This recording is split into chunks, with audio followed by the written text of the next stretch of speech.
How's it going, everybody? I am Donut. As always, this is a Black Lives Matter, all cops are bastards, and trans rights supporting channel. If you're not supporting that shit, get the fuck off this channel. We are here now for the finale of Gindiken, one that I do know was, either cut short or, it was essentially canceled and it just became a porn magazine. But yeah, so I know this is an ending that was not originally intended, but we'll judge it on its own merits and, yada yada.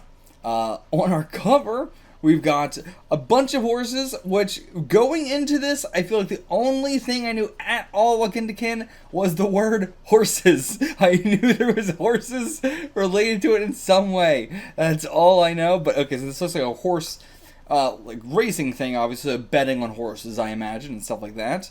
Which Fukumoto has done a few times in a few series, but never as a focus. And maybe because it already had a focus back here, so all the other series I read were after that, so it was just like a small little thing. But yeah, and then we got a little Hiroyuki-looking motherfucker here. I assume are like Genji going, oh shit, I gotta replace Genji, alright, who do I get? Just finding some kid, binoculars, and the, betting paper thing. Okay, March 1994. Tetsuo Morita's retirement. In the wake of the Kamui tragedy, Morita and Genji Hirai part ways. After that, though more than a year has passed, there is no contact between the two. I wouldn't expect there to be.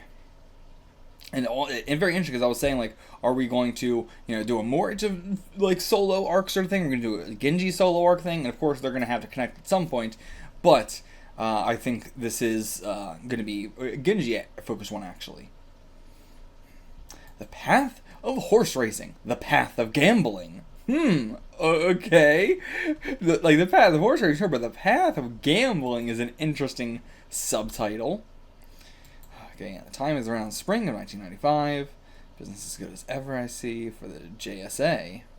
Oh, the Japanese Racing Association. I guess the S is for, something else. But, I thought it was saying the JSDF for a second. I was confused. No. So yeah, time's good, business good as ever for the JSA.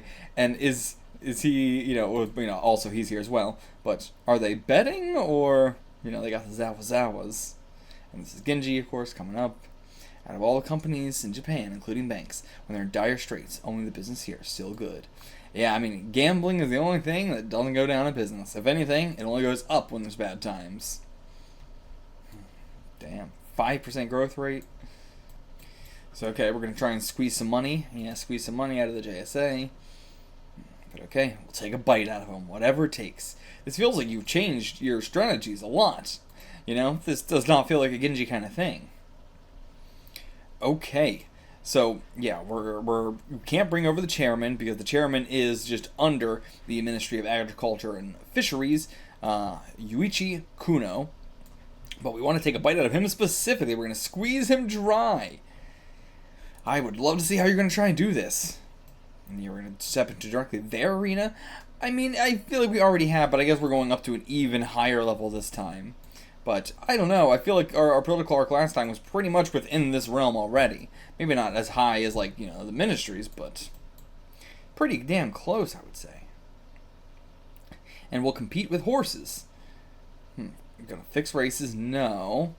Maybe a very specific way. I think we'll be introducing a new member. He was around here until a little bit ago. Yeah, that kid wearing his hat backwards. That's him, our recruit. Okay, yeah. They're all very, very villainous looking, so they need someone who looks innocent enough. Okay, we definitely need to recruit his talent. Yeah, so he's a replacement for Morita. Yep, trained him up so nicely, now you're just getting in this fresh new blood.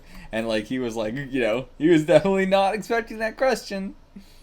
He isn't nearly as attractive as Morita. So direct. I love the way Fukumoto writes fucking characters, my god. He cannot stop himself. Okay, I'm going to put a little bit of my plan into action. A lot of plosives in that sentence. So, okay, so you're going to do it with him, a plan with two of them together. I'm going to put it into action, at least. Oh, wait. Okay, so you haven't even talked to him yet. Okay, so that's what you mean by I'm going to put a little bit of my plan into action. That is such a tough sentence to say. But, yeah, so, okay. This is the first time talking to him. By the final race, we'll be best friends. Yo. I mean, this is exactly how he met Morita, too, though. But it's like, this is like he's, like, imagine if Genji was trying to do, like, you know, the political arc even, not even the Kamui Family Massacre, but imagine he was trying to do, like, the political arc with, you know, Genji as he first met him. Like, you know, I mean, I guess Morita didn't have anything to do with, I said Genji as well. But yeah, I guess Morita wasn't even involved in that in any way. But, like, you know, any of the other ones, Sky High Poker, you know, like, any of those, trying to get more, I mean, again, he didn't ask me, what's a good example? I guess the Kamui Family Massacre, like, you know, calling it that is weird, but the, like, rescuing the Hidemania mission, that was, like, something Genji directly told him to do. Then the bridge of money, I can't remember what we called that, but, yeah, that was also, his sort of thing. But yeah, a lot of this has actually been Morita doing stuff on his own, rather, or not being involved with it, which does make for some interesting, like, you know, give and take for the arcs. But yeah, so I guess, you know, Morita has done a lot by himself, but I was trying to give an example of, like, imagine Morita doing the, like, you know, the money bridge gamble, like, fresh out of the thing. Like, that's what he's doing here. He's recruiting a Morita type in the same way he just recorded, in the same way that he recruited Morita. Why the fuck can't I speak? Okay, I gotta slow down. He is recruiting this kid in the same way that he recruited Morita, but he is going to speedrun this and try and get this kid to do incredible things that Morita was doing, despite the fact that, you know, he probably has similar luck to Morita, but Morita has more than that. Morita is, you know, not just his luck. You know, luck was a lot of it, but he was also a genius strategist as well, and, like, trying to fast track it all. Wow, this was totally off the mark, so maybe not luck. Yeah, it just kind of started as a mess already, but I assume that's kind of his plan. It's another one of his talents. Even though he's already pretty old, he's good at integrating himself with young people. He becomes their best friend. Yeah, like a real fucking predator. Like, literally, so, you know, he is the master manipulator, as we've been saying. But he's definitely bad company. Yep, not wrong about that at all. And, okay, comes back up to him again. He's just, he puts his arm around him. So, let's see. What's your skills here that Gim is talking about?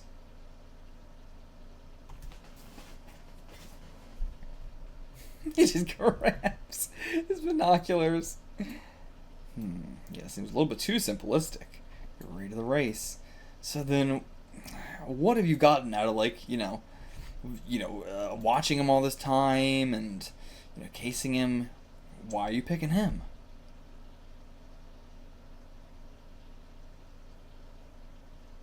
Yeah, you've been lecturing me all smugly and shit. Did you even win? Have you won anything? Okay, out of the 7 races today, how many did you win? So far, I've won every single one. Okay. I thought Gin was just going to be like, oh no, I'm actually not here to bet. But, damn. Place betting. Okay, what's that? Although you win if the horse you bet on enters the top 3 spots, your winnings will also be low. So yeah, you're betting on the place it will come in instead of, like, who's going to win? Or is it, well, I guess no, so yeah, if the horse you bet on enters the top 3 spots, so, like, you can bet for, like, you know, I think this horse is going to win, or you can do place betting, which is your winnings are going to be lower, but you're betting that it'll become in the top 3 at least. Place betting doesn't even count. When it comes to gambling, though, winning is the most important thing.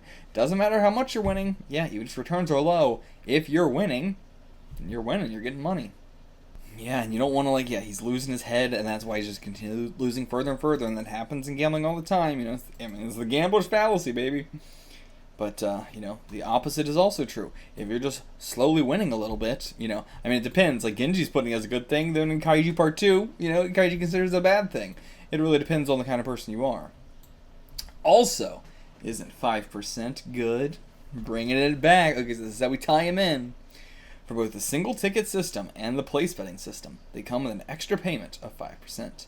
If you compare it to the first and second place betting system, or the mutual betting system, I don't know what the fuck the mutual betting system is, the deduction rate is low. That means you'll have a good return. Okay, yeah, do it for a while, and that 5% will come into effect. Of course, you know, 5% is good. If you're just slowly making 5%, with place betting, you can say there's no loss. With the first or second place betting system, or the mutual betting system, it's always like this. If you buy it with 3 points, it will always be off by 2 points. But with place betting, if you buy with 3 points, there's a possibility you'll win on all 3 points, right? Like on all 3 of the you know, things you're betting on. I think that's what points is. And now we see the race happen again. Yeah. See what happens to Ace Boy. But a late start. Yeah, think you can? Yep. Falling back and further and further and further.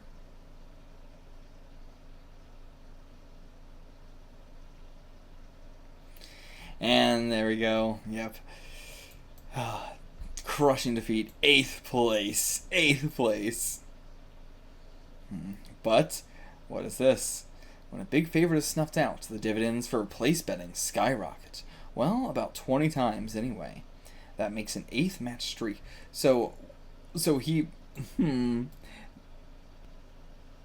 So is he... I'm not sure what any of these numbers mean. Which this is all translated, but like, I'm assuming he bet on the horse to come in 8th? I'm not sure what it meant by like place betting is within the top 3 then. Okay, so like, so yeah, he was betting on him because he was on the inside of the track, because if you're on the inside of the track, obviously less time, but if you fall back even slightly, then the second place, you know, will get in front of you, and then your path's blocked. It's going to be very, very difficult to make up for that, especially on an extremely short track. And then, yeah, all the other ones just going to block you inside and push you out.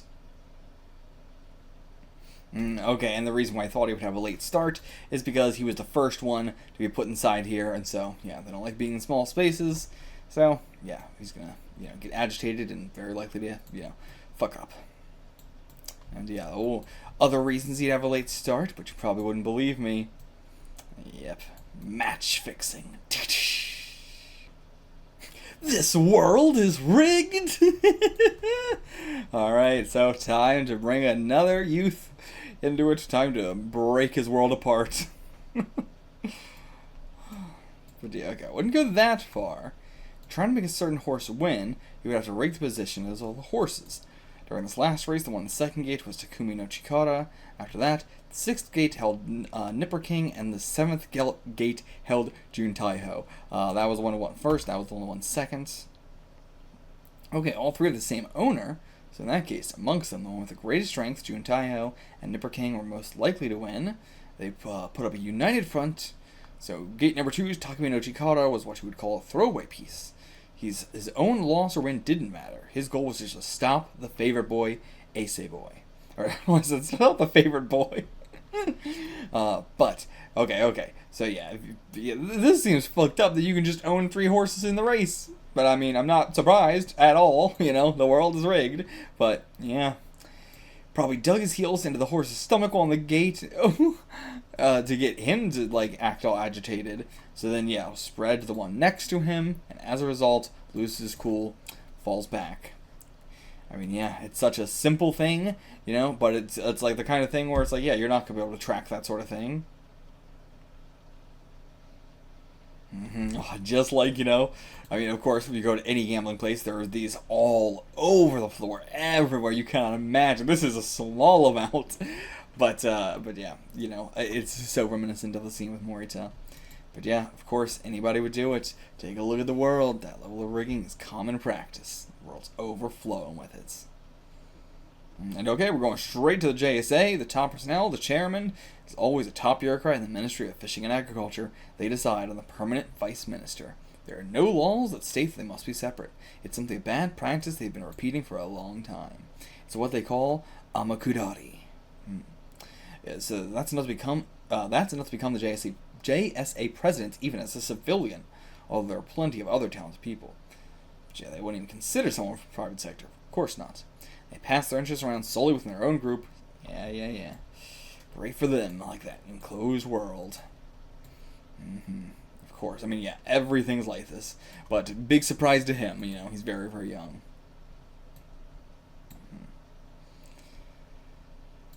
But yeah, good way to get him, hooked right now. Not really. I got no idea what you're talking about. What's the dealio, bro? Are you talking about something so complicated? Oh, yes, the 90s. Yeah, I don't give a shit. Who cares? Totally unrelated. I mean, it's true. Like, what's he gonna do about it? Oh, I'm gonna go up against the ministry of, like, what the fuck? Yeah, what's more important is which horse is gonna win the next race. Just talk about that. Alright, which you got your eye on? This one right here, Leadenfield. The last race really jacked me up. Looking at it that way, rather than waiting for the main race, I'll bet on Leaden during the 9th race. Okay. Okay, I'm betting on this one, Sota. Or is it, okay, First Soda is his name. Super slow, but just take a look at the paper. Well, he's super slow, just take a look at the paper. As for his running style, he barely even places well in 12,000 or 1,400 meters. So why do you think it would be at 1,800 meters? Because, the exact opposite of what he was saying before. That was about a slow race. This is about a longer race. So he's got the endurance, perhaps. And maybe he also has to do with the positions and plenty of stuff here, as we've learned. So yeah, it's pretty interesting, though. A horse that's not suited to running short distances. Exactly. A little bit better at a longer one. Just might show his strength here. Though he did poorly the last year races, he really didn't have a chance to develop. If you look at the patterns from his previous race, he seems to have a fast pace, but it looks like he might have had a late start. Okay, yeah. So very similar thing. Like, the length of the race is very... again, this is all extremely important to... I don't know anything specific about horse racing, but, just racing in general, a lot of this shit is very relevant to. So on the opposite side of the ring, he was in 4th place, here. And then at the 3rd corner, he was in 7th place, here. And then here, he was passing in 10th... He was in 10th, passing through the 4th corner there. So you can't say this was a race that made good use of his running style. Doesn't this imply that he's slowing down? Rather than, I don't know, this seems like it would imply that he's slowing down. Can't say this was a race that made good use of his running style. His poor performance in the last race doesn't show the horse's true power. For that matter, this time the horse is probably unmarked. As for that matter, this time the horse is probably unmarked. What does that mean? As for the other horses, their riders should probably let their guard down. This time, he might be able to successfully run at his own pace. Maybe the unmarked is in like a mark is in like in a con sense, someone is a mark. So that horse is probably not being targeted as something they have to worry about. So because of his mediocre performances 2 races ago, his odds have gone up. So yeah, can make some money off of that. Yeah, sticking with whoever's lucky. He's a cardinal gambling, so you want to stick with me. Yeah, no proof behind it, just my reading. Yeah, it's an interesting bet. Yeah, well, I'll get in this face again. But I can say that self-confidence has nothing to do with the surefire way to win at horse racing. Yeah, it has nothing to do with confidence. It just has to do with actually paying attention to all the little intricate things that matter. But okay, and then he's off. Lets him do his own thing. If there was a surefire way to win at horse racing, everybody would be doing it. You would think that, but look at yourself. You're not even bothering to look into it. Most people are not going to put in the effort. That's really the key to horse racing, dog racing, racing, any of that stuff. The key to making a lot of money is putting in the effort. That's really all it comes down to.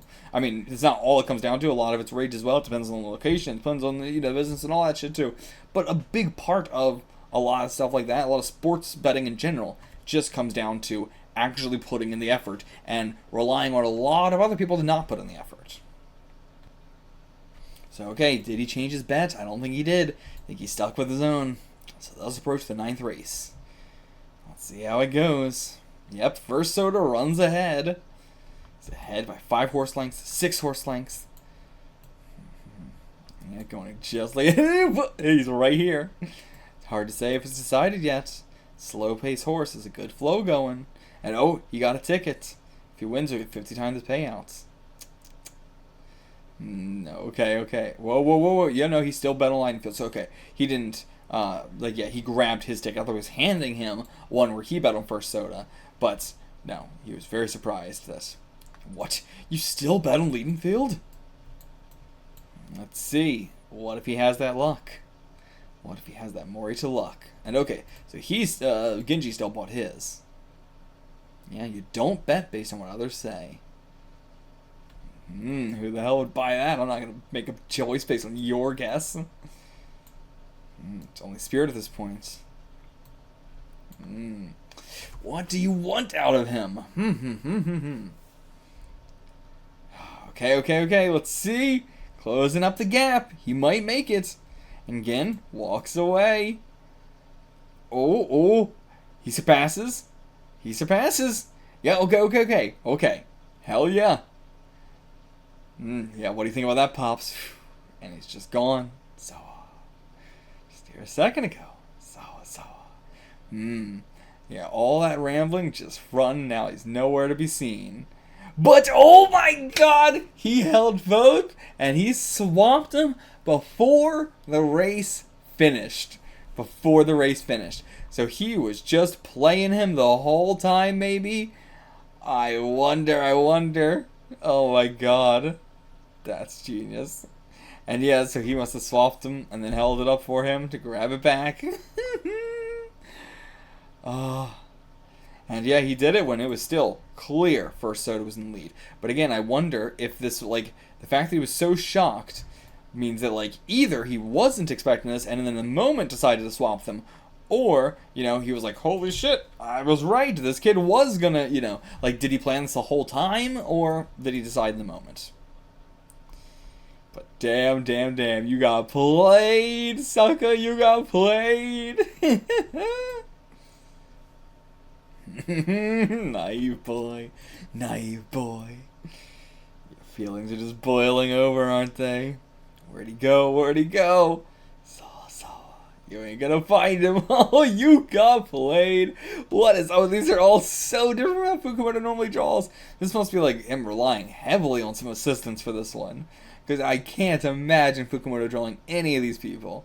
Had to be some heavy assistant work at this point. Okay, yeah, glad they did a translation note for Amakadari. Yeah, just... Oh my god, I forgot what it was. Oh my god. Descent from Heaven. Fuck off! Oh my god, what a god! I forgot what it was translated as. But yeah, it's essentially where, they retire, but they don't retire, it's, yeah, I mean, you can read it here. It's some bullshit, yeah, I love it. It's it's increasingly viewed as corrupt. I mean, yeah, but it's why? It's the most corrupt shit in the fucking world. But okay, so we're sticking with him. Target, horse fanatic. Okay. But he can't be the horse fanatic, right? Unless we're saying Genji is the horse fanatic, and he's targeting him. I'm not sure if that would exactly work, but, this actually does make sense. He could have been planning this the whole time, because if his ticket actually lost, or I guess, if his ticket actually lost, he could just come back and be like, oh, we accidentally swapped them, give me my winning ticket back, you motherfucker. But, I mean, at the same time, he would have no choice but to give it back, because, it is his. And he could, get you in trouble. Yes, always losing. And, okay, your hero, Yasuda, comes here. I need you. Alright, I was asked to give it to you with a guy whose eyes are like this. And hair so white that it was all slicked back. So he's giving him the money, maybe. But okay, you asked me to give you this. See ya. So, okay, it's a phone number. So a cell phone number. Alright. Hello? Pops?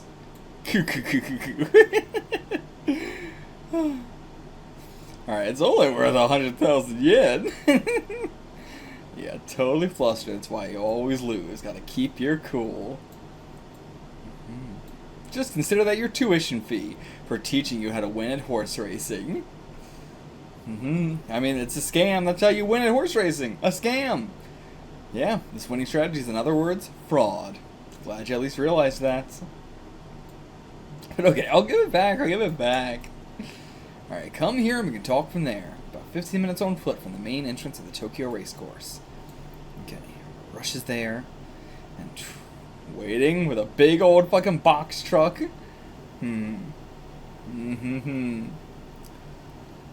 Since you have a debt of 4 million, did he look into us? Or... Okay. I was like, did he look into us, or is he, like, putting that on us, essentially? Okay, yeah, I mean, we got connections fucking in so many places at this point. You borrowed like crazy up until now. State of your debt, I saw it. So yeah, just a horse racing junkie. Okay, but he's so bad at it. Countdown to your destruction. So you better team up with me if you want to get that debt off your back. I mean, yeah, just like taking out loans to this degree is absolute insanity from an outsider's perspective. But when you're in it, it seems like the only sane thing to do. Even as predatory as all this shit is. Even so, I'm not sure I agree. Because I just won. You won 100,000, buddy. Okay, I'm in the black by 3,000 yen. Yeah, so it doesn't fucking matter. And... in the black is good. Yeah, so you're only up 3,000 yen. So yeah, you didn't even win 100,000. You won 3,000 yen. Woo! Hooray! That'll really do a dent in your 4 million. Okay. So yep, lost 250,000 overall. Yep. All for nothing. Even so, I won. Yeah, you said you were winning over and over again, so I could just do the same thing, right? So, okay, oh my god. Yeah, bet on, like, everything, and then just lied to you. Just completely lied and said, yeah, I won 8 in a row. No, we just bet on so many to ensure. Actually, no, for all those betting tickets, they're almost all winners. For both Bracket, Quinella, and Quinella. What? I don't know. For Bracket, Quinella, and Quinella, I don't know what the fuck that is. But if you don't invest a lot of money, it won't work. Place betting is easy, though. If it's a 9-horse race, you place bets on 7 of them. At least one of them will always place, in the top 3. So maybe he didn't bet on, like, one of them being in 8th place. I don't know how any of that shit works. But yeah, as a bluff, it's very effective. Okay, so it was just a bluff. Yeah, he was just trying to get him with the, like, 8 in a row. But I'm not sure how this works when they were almost all winners. But I guess he just, like, I don't know, I guess, yeah, he just bet, like, so little money and just, like, flashed him at him so he didn't see how little money he was actually betting. And yeah, just being tossed between 2 of them, back and forth, no meaning to the fee at all. I mean, hey, that's living in our world, baby, living in a capitalist world. Just meaningless fees left and right for nothing at all. Yeah, you're drowning in this world. You gotta escape. Stay calm. Don't lose your head. Take a hard look at the world. This will be your first road to victory. Yes, a road. Also got a New York hat. But, oh, okay, what is this? Oh, we're getting to Ken. What the fuck is this? This is supposed to be, look, it's Morita, I'm assuming. What? What do I look at? But yeah, I guess this is supposed to be Morita. What in the fuck did they do to you, my boy? Also, this is the Morita they got for live action? What the fuck? Assumingly, I mean, I don't know what else this would be, but it looks nothing like Morita at all. But I just have to assume that's who it's supposed to be. Why did they give him a wig? Why didn't they just get someone to do Morita's hair? He has normal hair. Why did they make him have short hair? What the fuck? Money making and the truth. A path? No, he said a road. You guys didn't even check your last translation? Oh, I know there's a lot of time between each of these chapter releases, but check your last translation. Or fix the last one as I path. Okay, a system. So, winning system. Jesus Christ, what is happening? I feel like each chapter, this is getting worse and worse. Yeah, you keep trying to win through chance. That's no way to gamble. Not at all. Okay, going over to the truck. Open it up. Our boy comes out. I can't remember his name. Alright, you want to change? Stick with me. Well, what the fuck do you mean? I'm working on a project. If you want to change, join my group and enter my world. Okay, and he shuts it behind him? And is just going to drive off? Or what? No? Huh. Yeah, got this winning ticket. I could just slip away. Yeah, he only invited me to join. He's not trying to force me. But that's the trick. That's the trick. Yeah, no way he makes an honest living. But it's a lot harder to get you than it was to get Morita, actually. Doesn't seem like a gangster to you. What's your choice gonna be? Yeah, you think he would have tried to kidnap you, would have done it already, so... Okay, discover the truth. What is it? I want to change! I want to change! Been thinking that for so long. What the fuck? This box truck is enormous! I'm guessing you're some kind of villain. In fact, I'm hoping that's the case. Now tell me the truth. Yeah, try to tell me you're in the trucking business, I'm gonna wring your neck. Alright. What kind of trickery? Who are you cheating and how are you making your money? Tatsumi, that was his name. Alright, there's lights near me now. I guess there will be. So. Whoa! Huge stacks of cash. Yeah, oh my god, lining up like walls as the floor as well. A money room! It's 30 billion. Whoo! Gonna spend this money all in one race. What do you mean?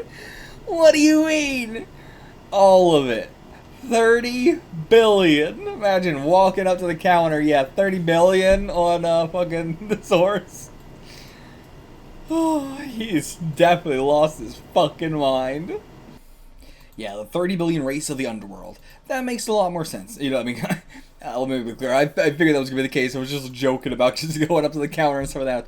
But, like, you know, I guess the underworld is what I was expecting. I guess even if it's, even if we're doing it with the ministry, you know, it's probably still the underworld in some way. But yeah, so we are definitely going to make this a personal gamble. But how we're going to convince the ministry to do a gamble with us, or, you know, I suppose the chairman, rather, we're going to convince, the chairman of the JSA, is who we're going to try and convince to do a gamble with us, or let us do this gamble or something, which, you know, it's not that big of a stretch. I can see it, having read so many other Pokemon series, but it's really going to be the how, you know, as it is in all those other circumstances. What are the ways we swindle them around our finger? Oh, I do love that. If our fleeting lives are a canvas, then money is the paint. God, that's awesome. Oh, whenever anything happens in this world, money is the source. Yeah, baby. You just didn't even translate that.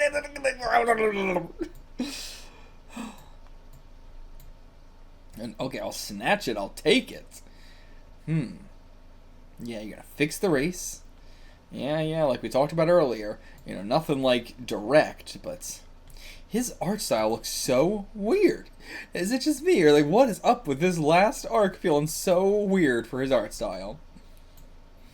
And yeah, like, with the way the betting works, of course, if we put 30 billion on something, that's gonna fuck up the odds so much that we're not even gonna make the money in returns. It doesn't matter. Yeah, like, once you pass a certain threshold, you can't take on the odds anymore. It doesn't matter. If you put 30 billion, the odds don't fucking matter anymore. We're gonna make no money. Yeah, no choice but to do it one-on-one between two people. You decide what race to bet on, and you designate the horses, and the horses you decide on. Whichever places higher will decide it. But yeah, who would ever take on a 30 billion bet? Maybe the chairman, maybe the ministry. I'm assuming the chairman, like we're going for, because he's connected to the ministry. And there's no way we're going to be able to get the ministry guy, right? Of course, that was the biggest problem from the start, but I already have somebody in mind. Who do you think? A guy we talked about before. Japan's Central Authority on Horse Racing, the JSA, is actually under the control of the Ministry of Agriculture. So are we going for the ministry guy? Politicians who make a living in the Ministry of Agriculture. In Nagacho, they're called the Agricultural Group. The leader of this group is the current Democratic Party leader. Really burying the lead here, Genji. Okay. Nope. Damn it, motherfucker. When you said the current Democratic Party leader, I thought it was the guy we were talking about last time. It was the current Democratic Party. Wait, was he the Republican Party leader? Hey, he was a Republican Party leader. He was a Republican Party leader. I'm an idiot. Okay. Never mind. So, this is Yuichi Kono. Was this the guy that we brought up before? The one we named before? I don't know why the name sounds slightly different. Maybe it was a different translation or something. But either way, so much more of a real face than the last president. Or, I mean, he wasn't even president, but, whatever you want to call him, the last politician guy. Another one. Slow down, guys. My God, you guys you were putting out these chapters like months and months apart and shit like that, and you didn't bother to... Jesus, come on. Yeah, the JSA is inexhaustible. So yeah, if Yuichi Kono wants some money, the JSA just piles it up for him in some boxes. But before that, he has to take some steps, but the result is essentially that. Yeah, you don't really know anything. No helping it. I'll explain. Here's the fundamentals of politicians and bureaucrats in Japan. The basic relationships. Alright, using the Agriculture Ministry, for example. Needless to say, the one at the top is the Minister of Agriculture. Well then, who's after the Minister? Which post is next? Yes, no use, I have no idea. I would assume the Chairman is what we were talking about, the Chairman of the JSA. Under the Minister are the Vice Minister and the Deputy Minister. So there are two posts. A Deputy Minister is a politician, and a Vice Minister is a bureaucrat. I'll be honest, I don't know what the fuck the difference between a politician and a bureaucrat is. I would assume, a bureaucrat's more money, business related. A man who is on the path of the elite since his youth, you might call them an upstart. It's the highest post a bureaucrat can achieve. It's the same for every ministry. Because the highest you can ever go is Vice Minister as a bureaucrat.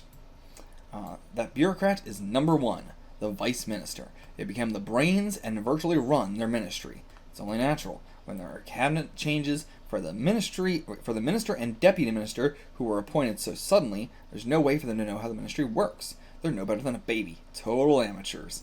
Thus, the vice minister has no choice but to lead their work. Okay, cool. So it's like a, fucking real goddamn royalty system? This is like a goddamn feudal royalty system. I mean, yeah, not surprised. And, of course, this is specifically how it works in Japan. Don't know if this, tracks for other countries as well, but, a lot of them are different. Just in the current state of affairs in this political system, they're failing to establish, amongst the confusion, the budget rises. It's very possible this country is only functioning right now thanks to this excellent bureaucracy. Excellent bureaucracy. Blah, blah. Bureaucrats, whether good or bad, are pulling this country from the brink. I mean, yeah, it's true. Like, I think that's good or bad, good or bad. But, well, though they may deserve some reward for their labor, there is a political revolving door system in Japan. And yeah, it's called Amokudari. Okay, so we are bringing this into a major way in this. Retirement to a golden position in the Ministry of Agriculture, or the Rice Price Deliberative Council, or the Central Horse Racing Authority, JSA. It's not something everyone will be able to do. It's probably about 1 in 5 people who manage it. Okay, so I might know of a different, I might not know of this specifically, but a separate one that's like for just like normal companies and stuff like that, where, like silent retirement sort of thing, where like you retire but you don't really retire. But so this is not that actually. This is specifically retiring to like a ministry position, or of something of relative power. But yes, only 1 in 5 managed to do it. If you successfully obtain the position of the president of the JSA, it's perfect. On a term of 3 to 6 years, you can get a retirement package of 100 to 200 million. And yeah, other advantages too. They'll build you a mansion to live in during your term. Once their life as an official is over, they'll have more than enough money to last them afterwards. Yeah, everyone would want to become the president of the JSA. Yeah, 99 out of 100 would. But that becomes a problem. Who should become the president? The right to appoint it is held by the Minister of Agriculture, because that appointment changes so often. The right to appoint it is held by the Minister of Agriculture, because the appointment changes so often. The power really lies within the leader of the agriculture group. Okay, so, but yeah, the leader is also the minister in this case. Maybe that's not always the case, but in this case it is. Having that right is a big deal. Just knowing that, you can see the bureaucracy is really under the control of the politicians. So yeah, like, despite the fact that you can say, like, oh, the bureaucrats are the one pulling the country out of it, it's like, well, it's actually the politicians, and then what else the politicians can do without bureaucrats? It's like, it's all this interconnected system that also ensures, you know, like, no one else is getting in. But they can skip over a bunch of people from the beginning. Yeah, of course. That right isn't just limited to the president, the vice president too. It extends to the board of directors, and when they're holding a meeting until their budget has been allocated, the JSA requires approval from the Minister of Agriculture. Basically, the will of the agriculture's boss, Kono, cannot be ignored. Okay. So it must have his approval above all else. Can't move an inch. So for example, if they wanted to repair some of the stands, and they had some of the contractors bid on it, the one who gave the highest estimate, say Company A, originally the estimate would have never been approved, but if Kono says, use Company A, it'll pass, just regardless. Damn. Okay, did not really have that much power. Naturally, Kono will get money from that company too, but yeah, that's just a straight up bribe. Yeah, they pile it up in some boxes or something. Yeah, say that from the start when they put the estimate in the budget, it comes with a rebate built in. So yeah, you just put the damn bribe right in your bill. Yeah, for construction work that will cost $2 billion, they put in $2.5 billion in the budget. Yeah, glance over the books, never discover the trick. Just pad it a little from the very start. Why bother bribing when you can just put it in the damn bill? Yeah. And so in return for having the public works project approved, the politicians get a kickback. Not like, you know, this is all rebate sort of thing. I probably shouldn't have said put it on the. I mean, is a rebate. I mean, a rebate's on the bill. But yeah. Anyway, but yeah, the politicians get a kickback, about like 3%. And so yeah, the JDSA's I keep saying that. JSA's hands are tied. 3% just goes straight to the agricultural group. So that's, you know, why we're talking about the importance of him having all this power and stuff like that, because you can just funnel it right into the politicians, skipping the JSA entirely. And more like 10%. The JSA uses in a year, if we say it's $500 billion in administrative funds, take 10% of that, it's about $50 billion. So okay, $50 billion the politicians, or well, not the politicians, but the agricultural group gets every year, fall right into the pockets of the agricultural group. So what do you think? Kono definitely has about $30 billion to play with. Damn, all this just to say he's got about $50 billion, so he's got $30 billion to play with. Easy peasy, right? Damn, I love just having a new Morita to explain all this too. They're just taking the money from us, aren't they? Yeah, damn right, sucking it up from the common people bit by bit. But yeah, that's the best scheme. That's the ultimate fraud. Take a good look at the world. It's full of these kinds of tricks. Everybody's fucking doing it. But yeah, I understand how Hugh Bill raised that much money, but how the hell did you do it?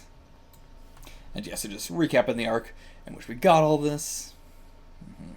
Can't be saved, this $30 billion, but listen to my story. It seems like they... ... Presidents, you should stop. Just give it the remaining money and let it go bankrupt. It should be fine to just throw away the rest, right? Of course, but I can't do that either. There's no way I can. But what if you had $60 billion? Okay, so we're doing this for Domon. Okay. But yeah, Teijutsu is already done for, but... So okay, even so, please entrust the $30 billion to me. If it's already done for, then...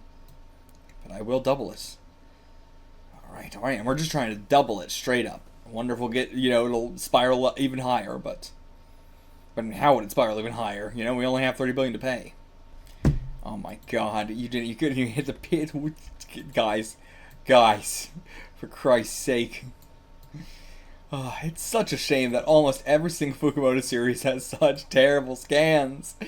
Oh, Fukumoto is just cursed to have the worst people doing it. They also have a weak point. Okay, what is it? I mean, we're not gonna know right now. That weak point will give us an absolute advantage. Plus, they have another weak point. It's a weakness I will create. That's how I make a living. Okay, so they have a weak point, and we're gonna make a weak point. Just watch me win. The two bosses. Well, this was got to be the vice minister and the deputy minister. Gotta be both of them, I assume. But alright. Such a cool way to have that meeting. So fucking cool. Alright, we're getting into a car and off we go. Where are we going? Go to a meeting. Back to back. Back to back. How do you guys keep doing this? How does this fucking... This might be the worst... This is not the worst cancellation I've ever read. That's a very big... You know, I've read a lot of terrible cancellations. But my god, you got pushed up against the border. Guys, for Christ's fucking sake. Okay, so we're going to a meeting with Kono, and he's already agreed to the 30 billion bet. But we just haven't, you know, done the details. Okay, so we're going to go over and negotiate the details. Yep, you're coming too. Okay, that's what we normally do. Be good for you to watch. You need to study up. But this time won't work. It's a more effective way to have you meet Kono. For that reason, I can't have you meet him today. Okay, so we're going to use him as a part of our little fraud. Just wait here for about 4 or 5 hours. Oh yeah, your name. What's your name? Yeah, it's because I already know everything about you. We can go ahead and do our self-introductions if you want. You already know everything about me? Yep. You're Ryohei Kawamatsu. 21 years old. Live near Musashi Kogane. Yep, we know everything. I'm Hirai. Genji Hirai. And okay, put some money into his hand. Just some spending money while we're away for 5 hours. Yeah, how will he be useful? I don't get it. Sure you wouldn't guess. The truth is he is connected to Kono. Okay, please do tell me. Oh, hell yeah. Always love these fucking settings. Alright. Oh, hell yeah. Oh, is this a 2-page... Oh, it's a 2-page spread. I see. Okay. Nice. That's so cool. Okay, I'm very excited for this. So I've heard the rumors. Konoma, Itano, Sasayama, and the others, the kings of underworld brokers, dropping one after another. Our reputation precedes us. You're the only one left. The demon of the Heisei era, the last fixer, Genji Hirai. Compared to those on your level, I'm still a novice, barely reaching your feet. The respect between these two is immense, but also daggers between their eyes. And yeah, of course, it's a 30 billion gamble. He knows we're gonna be cheating. He gonna be cheating too. Gonna use my personal connections to the JSA with full force. Hell yeah. Not sure where the confidence is coming from, but oh well. Let's talk.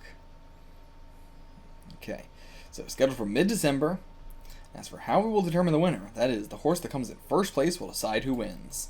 And in first, if we choose only one horse, it leaves too much chance. True power of both our sides won't be tested. Therefore, if the race involves 12 horses, each side will prepare 6. Ooh! Hell yeah. The horse that comes in first will decide which of us wins. Fuck yeah, that's cool as fuck. Oh, yeah, that's a Fukumoto gamble. But I do have one request. For the winning horse, I'd like you to declare the winner as soon as the horse has passed its goal. In other words, even if there's interference or something blocking your view, or if the horse is demoted or disqualified, no matter what, whether the ruling committee decides if there was an interference or not, though they are probably under your thumb. Anyways, no matter what sort of cheating takes place, the horse that passes the goal first, declare them the winner. I love this so much. Oh my god, this does remind me of the Final Gamble Part 1 of Kaiji, where it's just a lot about like setting our rules for a very simple bet where we both know he knows that Genji's already cheating in some way, but Genji already knows that he's cheating in some way. He's the president, he's gonna use everything at his power, and so he could easily cheat this, but we just need our horse to get across that finish line first. Fuck yeah, this is so cool. And yeah, of course, Genji's specialty is tripping up those who think they have the advantage. For example, take a look at this. It's someone he drifted away from. A picture of Kono's 4th son. Oh, is this? Okay. What the fuck? Does he not know his dad? Excuse me? He drifted away from him. Blind him until the very end, an illusion in broad daylight. What the fuck? G2 takeover strategy? I think that's what that means. G2 takeover strategy? I think that's what it says. What the fuck? Yeah, Kono's his parent. He'd immediately know. He'd see right through it. You would think so, but at a distance is fine. As long as he misunderstands at a distance, it's fine. Okay, so no. We're saying, like, they look exactly alike, but he's his parent, he would know immediately. So we're just going to have him pretend to be his son. I see. Okay. Makes a lot more sense. Way more sense. However, for now, this has to remain a secret to that boy. Okay, let's just keep it a secret between you two. But yeah, I'm sure he's tired of waiting, so let's go. Whew. It's been 5 hours. Okay, there he is. Well, you were here already? Just watching you for a while. Oh my god. Oh, this is actually pretty cute in a way. You're really gonna make me chase you. I love this, actually. Yeah, okay. So it's happening, right? The 300 billion, you mean 30 billion. Jesus Christ, the scandalation group. For fuck's sake. His upcoming political schedule. He's preparing the House of Counselors. The way this is all typeset. God. He's preparing for the House of Counselors election now. And then there's the Democratic Party's presidential election. God, this scandalation's so bad. So yeah, okay, so more than anything, he wants the money for all of that. Then came along someone offering to fight a battle on his own turf, the JSA. Rather than a gamble, it sounds like easy money. It's fallen right into his pocket, which is exactly Genji's strategy. It's what his specialty is. Okay, so we're going to a hotel, staying at a very nice hotel. When it comes to important discussions, hotel suites are the best. Don't have to worry about being seen or overheard, and there's no closing time. Yeah, like, you know, if you just go to a random hotel, you can ensure that it's not bugged. But if you go to anywhere else, there might be a place they know where you went. God, this boy is so cute. It's so, what an interesting final relationship, or like interesting relationship for our final arc here. But yeah, in other words, picking one horse each, that's not going to be it. Yeah. It's going to be an all-out war. All-out war, baby. And yeah, we're at a disadvantage here, of course. But we're going to make it work to our advantage. And when we are at a disadvantage is when we are at the most advantage. I don't think we're at that much of a disadvantage. Like, it kind of cancels out. So, okay, yeah. He's getting way too overconfident. He's stacking stones, and he's going to stack one too many. Okay. So they're talking about, like, there's one horse specifically who he's definitely going to be putting, you know, in his grouping. The monster who won 4 crowns. The indisputably strongest active resource, the High King, Narita Brion. Yeah, so okay, how do we take that guy down? You know, that horse down. But okay, we have a plan. What is this plan? Chapter 97, the horse racing community's blind spot. Okay. What should I do? What do you like? Should I tell them the plan? I feel like this is just you playing this, like this pretend conversation of, should I give him the plan? Yeah, we can't tell him anything. Yeah, this is all, you guys are just playing him with this conversation. But Genji's the one who brought it up in the first place! But yeah, now you're getting him one. This is basically what they did to Kaiji, you know, what Endo did to Kaiji originally. But yeah, I can't tell you that much today. I mean, they were gonna tell him regardless, but now they're getting him interested. Okay, so tell us about the groundwork then, at the very least. Okay, yeah, so if you were on the opposing side, what would your 6 picks be? Your 6 strongest. I'll write them down here. Okay. So you got Narita Brion, of course, Marvelous Toyota, Sekite Tiger, Ayrton Champ, something like that. And then also the mayor, Sissy Amazon. And then, whatever the last one was. And, like, Gin would maybe, like, overthink it, so he wanted Ryohei to do it. So that way, you know, this is, like, a common person doing it. This is probably what his opponent's going to be doing. And yeah, Gen's, like, straight up the 6 you chose are 100% sure to be on their side. 100% sure. But yeah, like, is that the blind side that they're going to pick only the strongest ones? I don't know why that would be a blind side, but I think that the top 10 will be weakened pretty soon, so we're going to strike from below. From below the racing community. I mean, people like Stable Hands, Stable Jockeys, okay, we'll seduce that group. So, like, yeah, he's talking about, like, you know, He's got the trainers and owners in his pocket, so we will go from below, stable hands, stable jockeys, get them, ripe them up, and yeah, that's, you know, yeah, I guess this is quite a blindside for them, because, I mean, like, you know, this seems so obvious, but also, if you're that rich, truly, it would not surprise me that you're overlooking something like this. You're just not even paying attention to those kind of people at all. Yeah, like, doesn't matter if you're bribing the owners and trainers. At the end of the day, the people who are with them the most are the stable hands and the jockeys. So yeah, just make their conditions decline. And we're going to have to pay them a lot, though, to make them do this, because this is a big risk they're taking. But I think, you know, they don't really have much of a reason to not do it if we're paying them a good amount. I mean, to be fair, it is a betrayal. You know, they're assumingly, like, got, you know, in tight with these rich people. They got a good, stable job that's paying very well. Again, but I assume we're going to be paying them a lot of money. Like, the amount of money we're making for this is absurd. It's an amount that, you know, but at the same time, that could also be suspicious, the amount we're paying them to do this. Because they would think, like, you know, what's your return on investment if you're paying me this much money? But, I mean, I think it's the only way we got to do it. It's going to be suspicious, but truly our return on investment is quite insanely high, so we can afford to bribe them absurd amounts. Yeah, they want to be admired. You know, it doesn't have anything to do with the money even. Like, you know, that's the aspect we're going to be hooking in them. You know, like, you know, all the praise goes straight to the trainer. They're always lagging behind. No matter what kind of person you are, it's going to be a subconscious thing. And if we can hook that, I'm not sure how, but, you know... Like, yeah, they're the ones in charge of everything. I mean, it's, you know, the same in any industry, you know? But, you know, whether they're thinking of it consciously or subconsciously.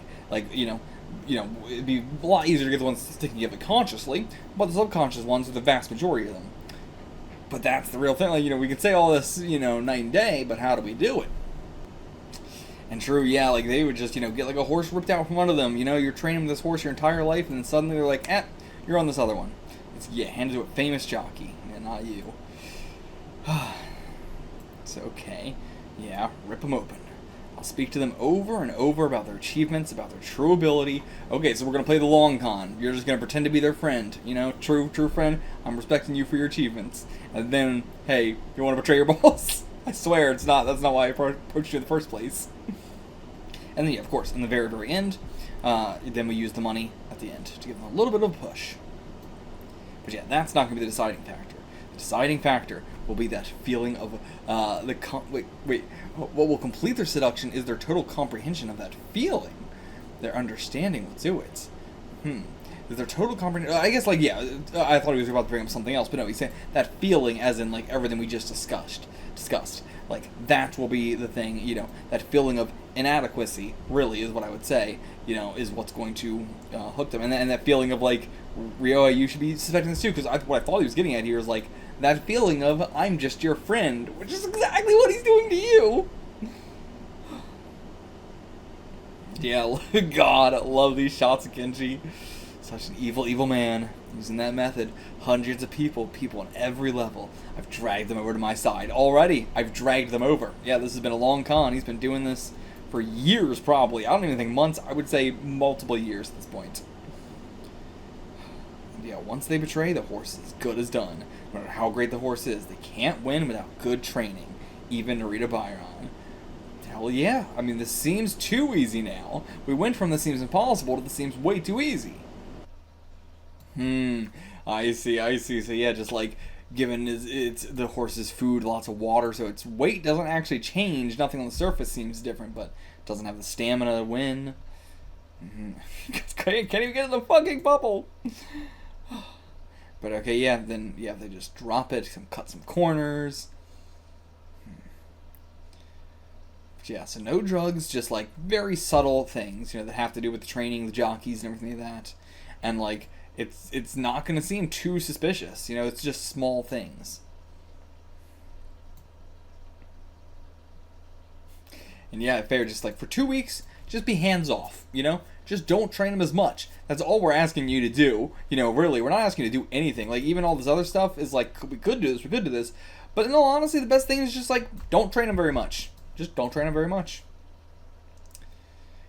And then, okay, so the story ended there, woke up in the morning, was the only one left in the hotel room.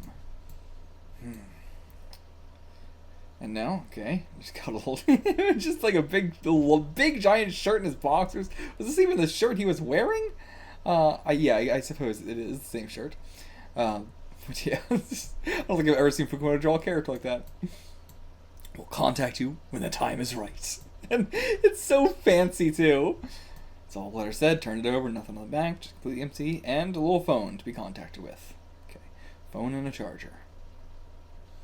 At the time I was feeling carefree about it, but I was actually being really naive.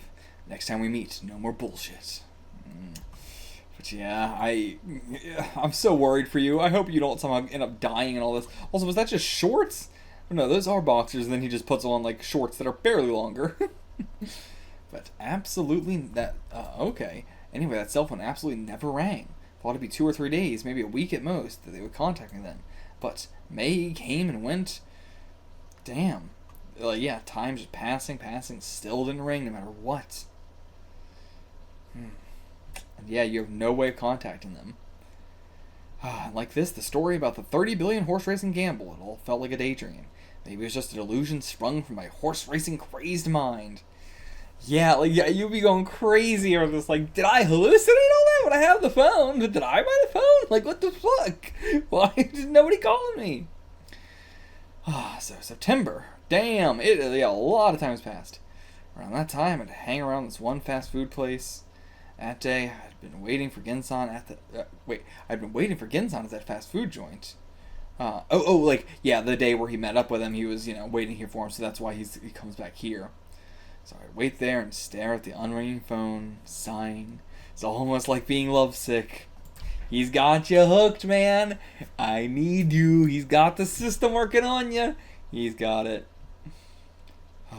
And so, in October, another month had gone by. Ring, ring, ring, ring, ring. Okay, not at the fast food restaurant, but at his house. It's time. In October. And when did this start? Do we know when this started? I'm not sure what day, like what month this was even.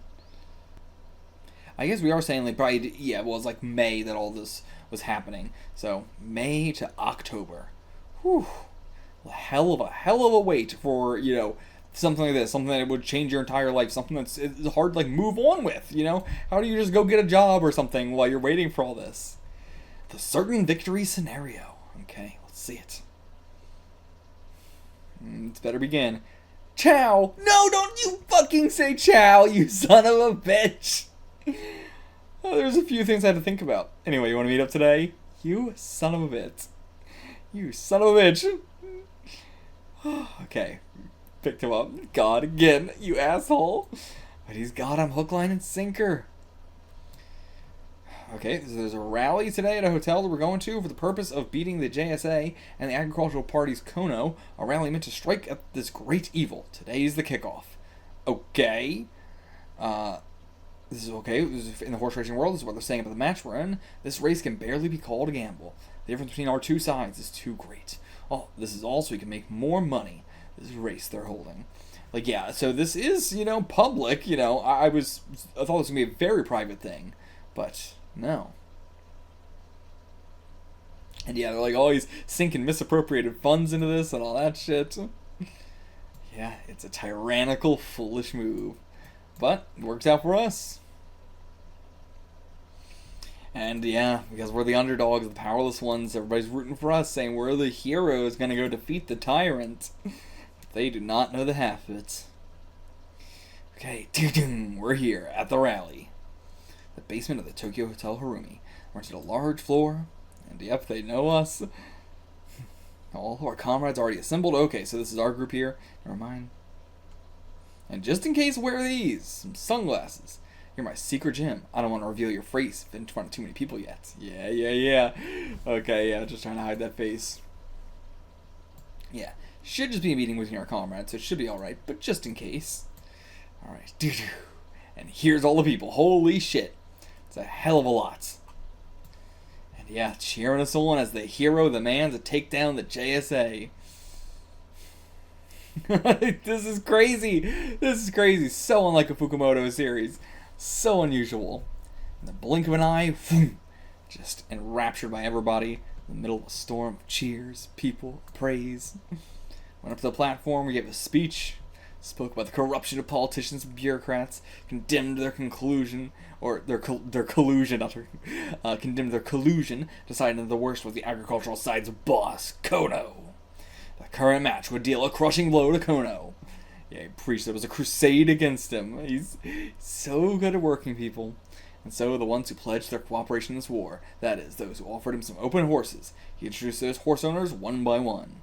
And they didn't flinch in the face of authority. Their determination was that strong. Praise their courage. Again, he's just, I'm your friend, I'm local friendly Ginsan, local hero. But beyond the horse owners, Ginsang ran the praises of everyone involved. Yeah, while they had been part of the other side, they had proved their loyalty, looking after strong candidates every day. God, Jesus. Stable hands and stable like the jockeys. Because of them, he said we were able to start opening a path. Wanted them all to stage one by one, patted their shoulder, praised them, each of them. Oh yeah, Japan's gonna eat this up. Whew. And then, now we leave. Why were we even there? What was the point? He's like, what the fuck was all that? I've been thrown in the middle of it. Like, maybe that's it, but also like, yeah, the fanaticism seems kind of weird, but you don't know how much he's been hooking him. How much he's been hitting him with the I need you. I mean, again, it's been working very, very hard for us with all those stable hands and everything. I need you. I understand you. I get your importance. Human beings just living their lives and all the while not down themselves at all. It's normal. It's okay. He had this to say on the way back about the excitement of the rally. People want to be intoxicated. They want to be intoxicated by justice. They want to be intoxicated by status. People realize this is fabricated somewhere. They do notice it, but they don't want to go back to themselves, the ordinary self. Don't want to remember that no one seriously wants to take on that, or whatever to say that no one seriously wants to take on that opponent. And that kind of, but like I thought he was going with the they don't want to remember that no one takes them seriously, that they're just a nobody. They don't want to accept that reality that like in many industries you're just going to be a cog in the machine, and that's just sadly the way it's going to be. You want to be wrapped up in all this, that there could be a big change. Yeah, if we welcome you on stage, cheer you on, praise you, pat you on the shoulder, like, yeah, you get intoxicated by it all so easily. Everyone wants to be recognized. We already brought that up. And the worse their life is, the stronger that feeling gets. Yeah, it was probably a once-in-a-lifetime moment for them, truly. Yeah, it may have been the best moment in their entire life. Literally, as I just said. Maybe they were set free of that heavy burden they bear. And yeah, plus tomorrow I'm going to throw in some money as well. So yeah, a little bit of pain smoothed over by some money. Yeah, a remaining problem. What is our remaining problem? Think about it. It's not really that hard to imagine.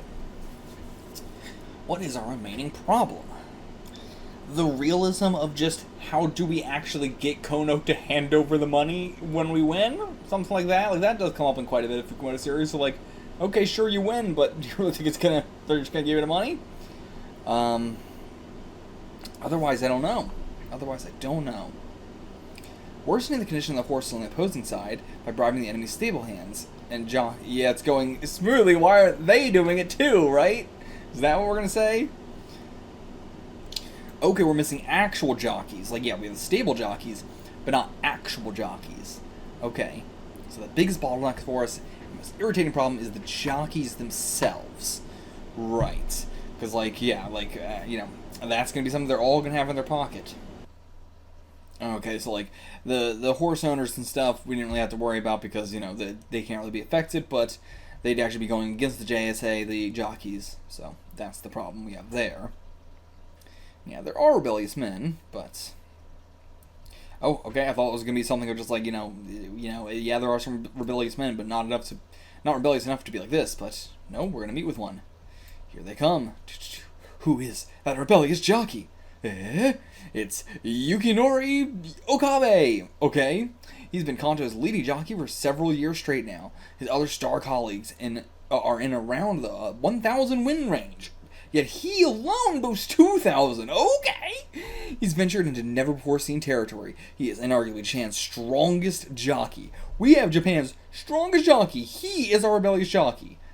I mean, the better you are at anything, you know, the more of an auteur, the more you are good at a sport, the more, like, you're intelligent, any kind of, you know, head of your field, you're gonna be a very particular kind of person, you know? You're gonna be a very, you know, strong-willed kind of person, one way or another. So, it is surprising, but it's also, like, that's very good for us. The fact that the strongest one is rebellious definitely means that he's gonna be very, very heavy about that and not like kind of wishy-washy about it, but he's gonna have some strong opinions, I believe. So that's good. All right, our final volume here. No Morita on the cover of this volume. Will we get Morita at the end at all? It would be crazy if Morita retired and we just never saw him again. And of course, he probably had a plan to with whatever the original finale was going to be, but that would be pretty fucking crazy if we just never see Morita again and we maybe use Ryohei as a, you know, example of, like, here's what would have happened to Morita if he'd stuck around.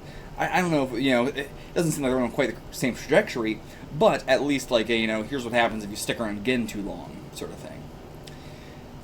And yeah, we got all of our guys here, but no Morita. But, might use this for the thumbnail. This is nice just seeing them all hang out. Ryohei looks so off next to all the old guys. But okay, this final volume is going to be about the horse race, for sure, obviously. Bargaining with a famous jockey. Alright, I like, with the way he's drawn, with the way Fukumura does a lot of characters in Gendaken, I can never tell, like, is this a real person, or are you just drawing them as if they're a real person? I don't know. But this is what's going to determine everything. You know, if we can get this guy on our side, as I said, I think everything flows nicely from here. I mean, I've said that a couple times now, but this time I mean it. Okay, so this is actually good, seeing, you know, a professional jockey telling us, like, as the audience, the only one with a fighting chance is this year's Derby horse, Tayasu Takashi. That was one of ours, obviously. But it's the only one of ours that, you know, we're going to need to have to win, I assume. Yeah, of course, this all sounds so absurd. Taking part in a 30 billion yen one-on-one racing gamble. Cannot approve of something so insane. But, okay. Saying doesn't have any desire to be a part of it. But, okay, if you're still choosing a side, I would not go with the JSA. So, okay, maybe, you know, I wonder if we won't get him, but he'll be able to, like, you know, give us his opinion like this. Your method of nullifying the risk from the JSA's money and power. In other words, having one skilled horse up your sleeve, one that won't betray you. This method of winning the match is completely lacking in chivalry. The JSA is taking more risk. Yeah. God, the font is so big. It's so clunky to read. And I should lend you my strength, but I have more to say. If I lend you my strength. Oh, okay. So there is a possibility we can get you here. Okay. Do not tell anybody I'm a member. Whether I or anyone else participates, victory will be difficult.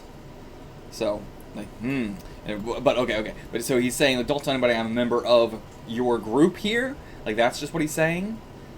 I assume so, you know, and like everybody else has the same feelings as well, but they were willing to step out on that ice, and you weren't. But yeah, I heard that Hirai Sensei tries to win by stepping on thin ice. This time, there is such a power difference, ice has not even formed. He's just going to walk on water. You're not so enlightened that you can walk on water. So, you know, how are you going to form that ice? I can't see. If you join us, I think that ice will form. You are the one who can lower the temperature. Oh, this is a great metaphor. Oh. So, okay, yeah, because the enemy is conscious of me, so if we can slow their pace, does that mean we'd have a chance? How does those two things connect? The enemy is conscious of me, and then so if we can slow their pace, we'll see how that connects. But yeah, I guess he's just saying, like, we can't do that. It's very suspicious. Yeah, so let's say it all goes according to plan. But yeah, even with our horses, like, even we have a super great jockey, you know, our horses is still a little bit of a bottleneck here, but... And then, yeah, like, are we just getting Ryohei's thoughts here just as a audience insert here? But, or is it that, you know, he's noticing him? Because he's not looking at him here, but there's no panel where he is looking at him. But I don't know. Yeah, shouldn't you just give up already? Just stop. Yeah, just call in the towel already. I'm sorry, for me, there's already no way I could do that. Not, there's no way I could do that. But there's no way I could, there's no way, wait, there's already no way I could do that. Like, implies, something else besides just a, no, I won't. It sounds like something has been set up, or something is already in motion, or, maybe this is just because of his whole lofty goals. Because of all the things he's already done, now we can't stop here. Maybe he's just saying it that way. But yeah, even if I could get out of it, I can't give up yet. It seems so absurd to him. Why? Sawa. If you lose money, you can always gain it back again somehow. But once I lose my own confidence, once my behavior is distorted, you can never get that back. Yeah, I mean, those are the two, very opposing sides between Gin and Morita. Yeah, if I did all that, I'd no longer be Genji Hirai. I could never do that. And again, Morita said, no, fuck that. I would not be Morita Tetsuo or Tetsuji? What's his... I don't even remember what his other name is. But, I would no longer be Morita if I continued down this path. I guess they are both, about, the conscience and everything. I wouldn't, he's saying self-confidence. But, yeah, it's both of them is... It's not about logic, it's about what it means to me. And yeah, I mean, I love this, you're willing to throw away 30 billion, even though you know you'll lose, you'll still see it through.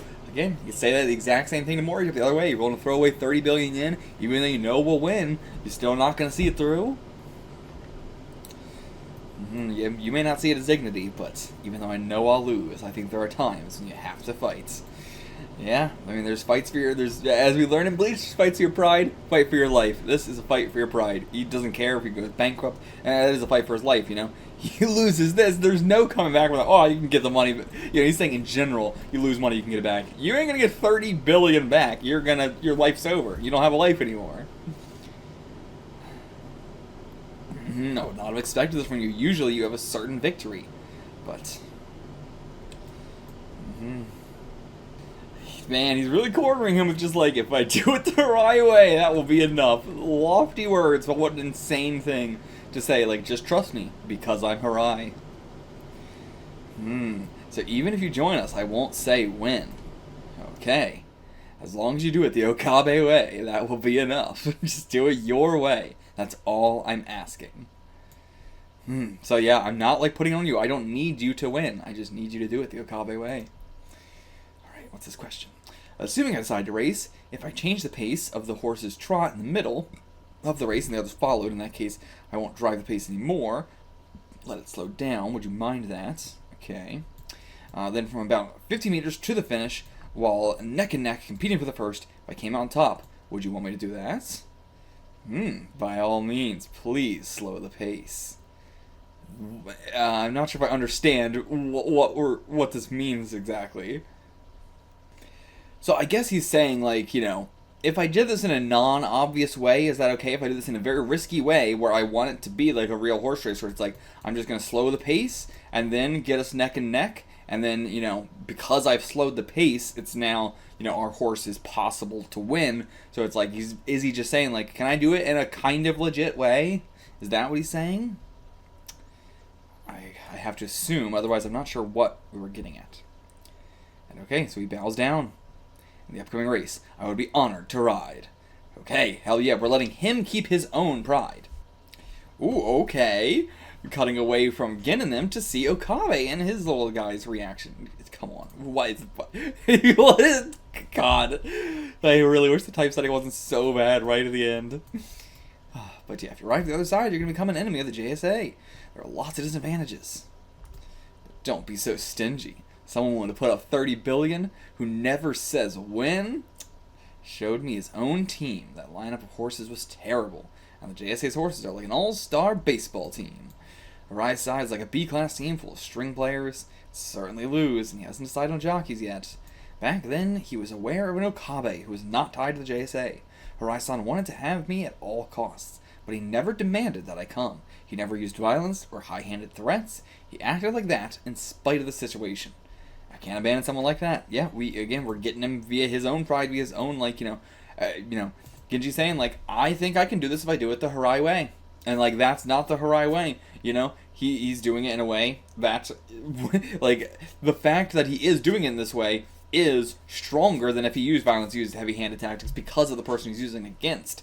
But let's say we were going up against, we're trying to get a different jockey, you know? Perhaps this whole situation wouldn't work. And it would be, you know, someone that would only, you know, be swayed by violence or by high-handed threats or something like that. But, you know, we're not going after that kind of person. That's the Harai way. Okay, so if the horse racing world unanimously deserts him, then the horse racing world will be seen as a joke by any sensible people. And yeah, if you look at the other side's lineup, you can't say victory lightly, but I cannot let that man see such a wretched defeat. His failure is the one thing I won't allow. Yeah, we're really hitting the justice of it all. Like, as we said, you know, that's a big part of why the public is so interested in this. This is such a huge underdog versus the tyrant. And if the entire horse racing community went, too bad you're on your own, you know, people are not going to respect you. You're not going to have that public interest. Stocks are going to go down, you know, in all the different ways.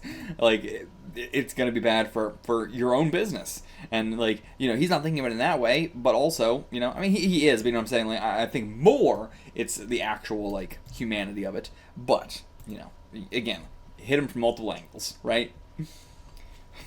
The repercussions of the Jockeys' rebellion. Okay. Okay, so a few days later, we get a phone call from Okabe. Just what I wanted to hear. Yes. Okay. There are other jockeys too, not just Okabe, who are interested in coming to our side and collaborating. Okay, because yeah, when it was saying like the repercussions of the Jockeys' rebellion, I was like, it's one dude, but of course we need all our other jockeys as well. I don't know why I wasn't thinking about that. We can't just go out there going like, we got one guy, the rest of the horses can get fucked. they're just riding on their own.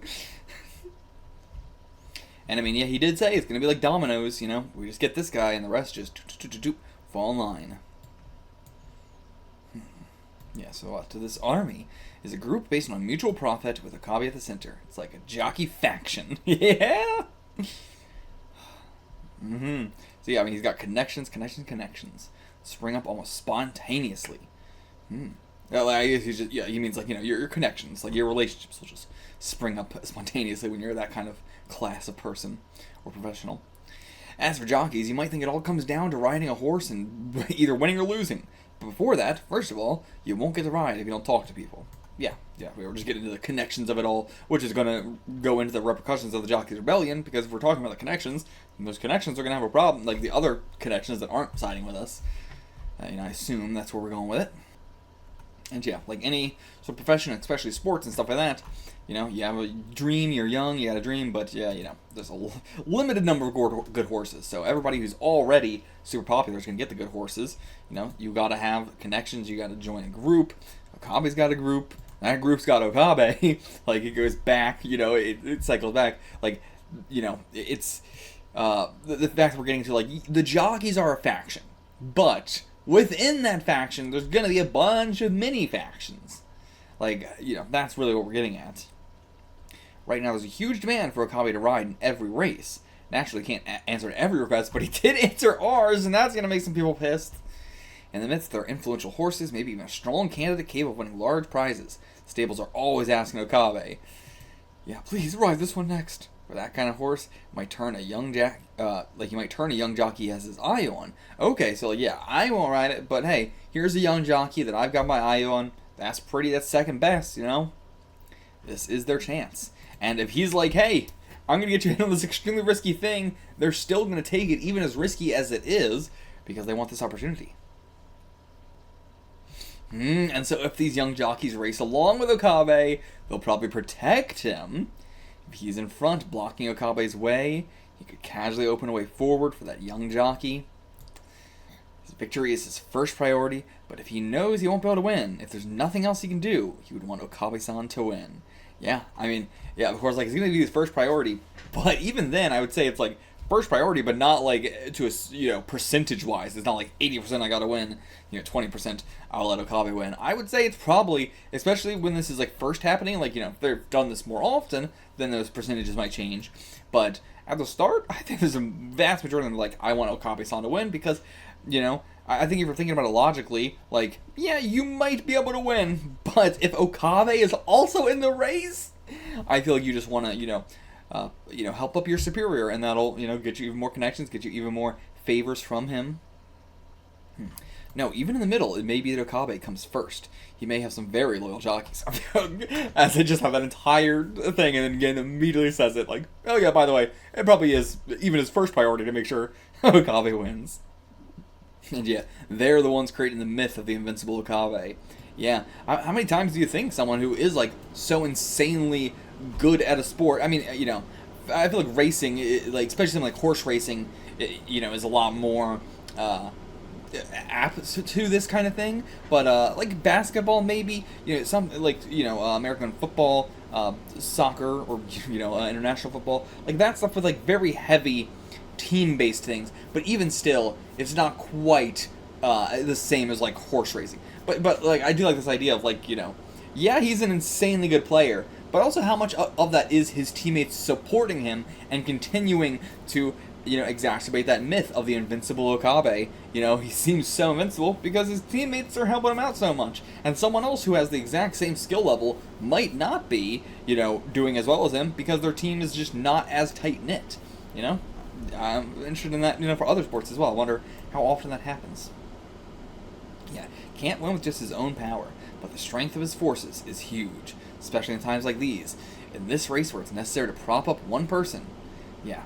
Like, this is the perfect opportunity to have a group like this. Okay, now we're moving ahead to October 29th. This is the perfect time. I'm reading this in October as well. That expectation after Narita Brion's crushing defeat at the Tenno show swelled. So that's good for us, though, I think. That's very good for us. Oh, okay. Oh, wait. Okay. Never mind. I read this wrong. Narita Brion's crushing defeat at the Tenno show. I don't know why I took that as like he was crushing someone else. I'm an idiot. But anyway, so okay, yeah, he was brought to his knees. So that is even better than this. I was thinking like, yeah, hype him up more. But no, this is way better for us. As long as they don't switch out their fucking lineup. What a scary race. No such thing as a safe bet, huh? And okay, it's like Kono is like talking about like, what do we do with the rebellion? How do we deal with this? But his little assistant is like, oh no, he's fine. It's fine, Kono. Like you have 5, like even if Narita Brion doesn't make it, like you have 5 other insanely strong horses. And so like like as I was saying, like okay, they get a good horse owner. Who cares? They get a big name horse. Who cares? Well, I mean, if they can somehow get a big name horse, how would we get a big name horse? Well, I guess, like if somehow, we did, but I thought all the horses were, 12 we're picking from, 6 and 6, but hypothetically, even if we did have an insanely good horse, he has 5 other better ones.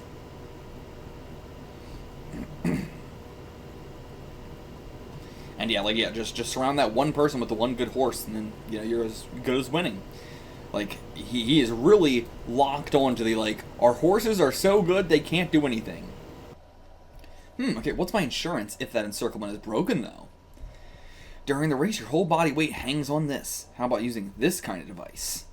Huh? The stirrups? Seems to be normal at first glance, but actually a notch has been cut on the inside of the leather. After bearing weight for a certain amount of time, our trick will make it snap. Oh my god. I'm gonna back away from this one. It's not that I'm afraid, but it's different if your whole body weight is on it during a race. First half might be alright, but during the middle, if you put some power into it, it will inevitably break. Once their posture is broken, there's no way they'll be able to catch up again.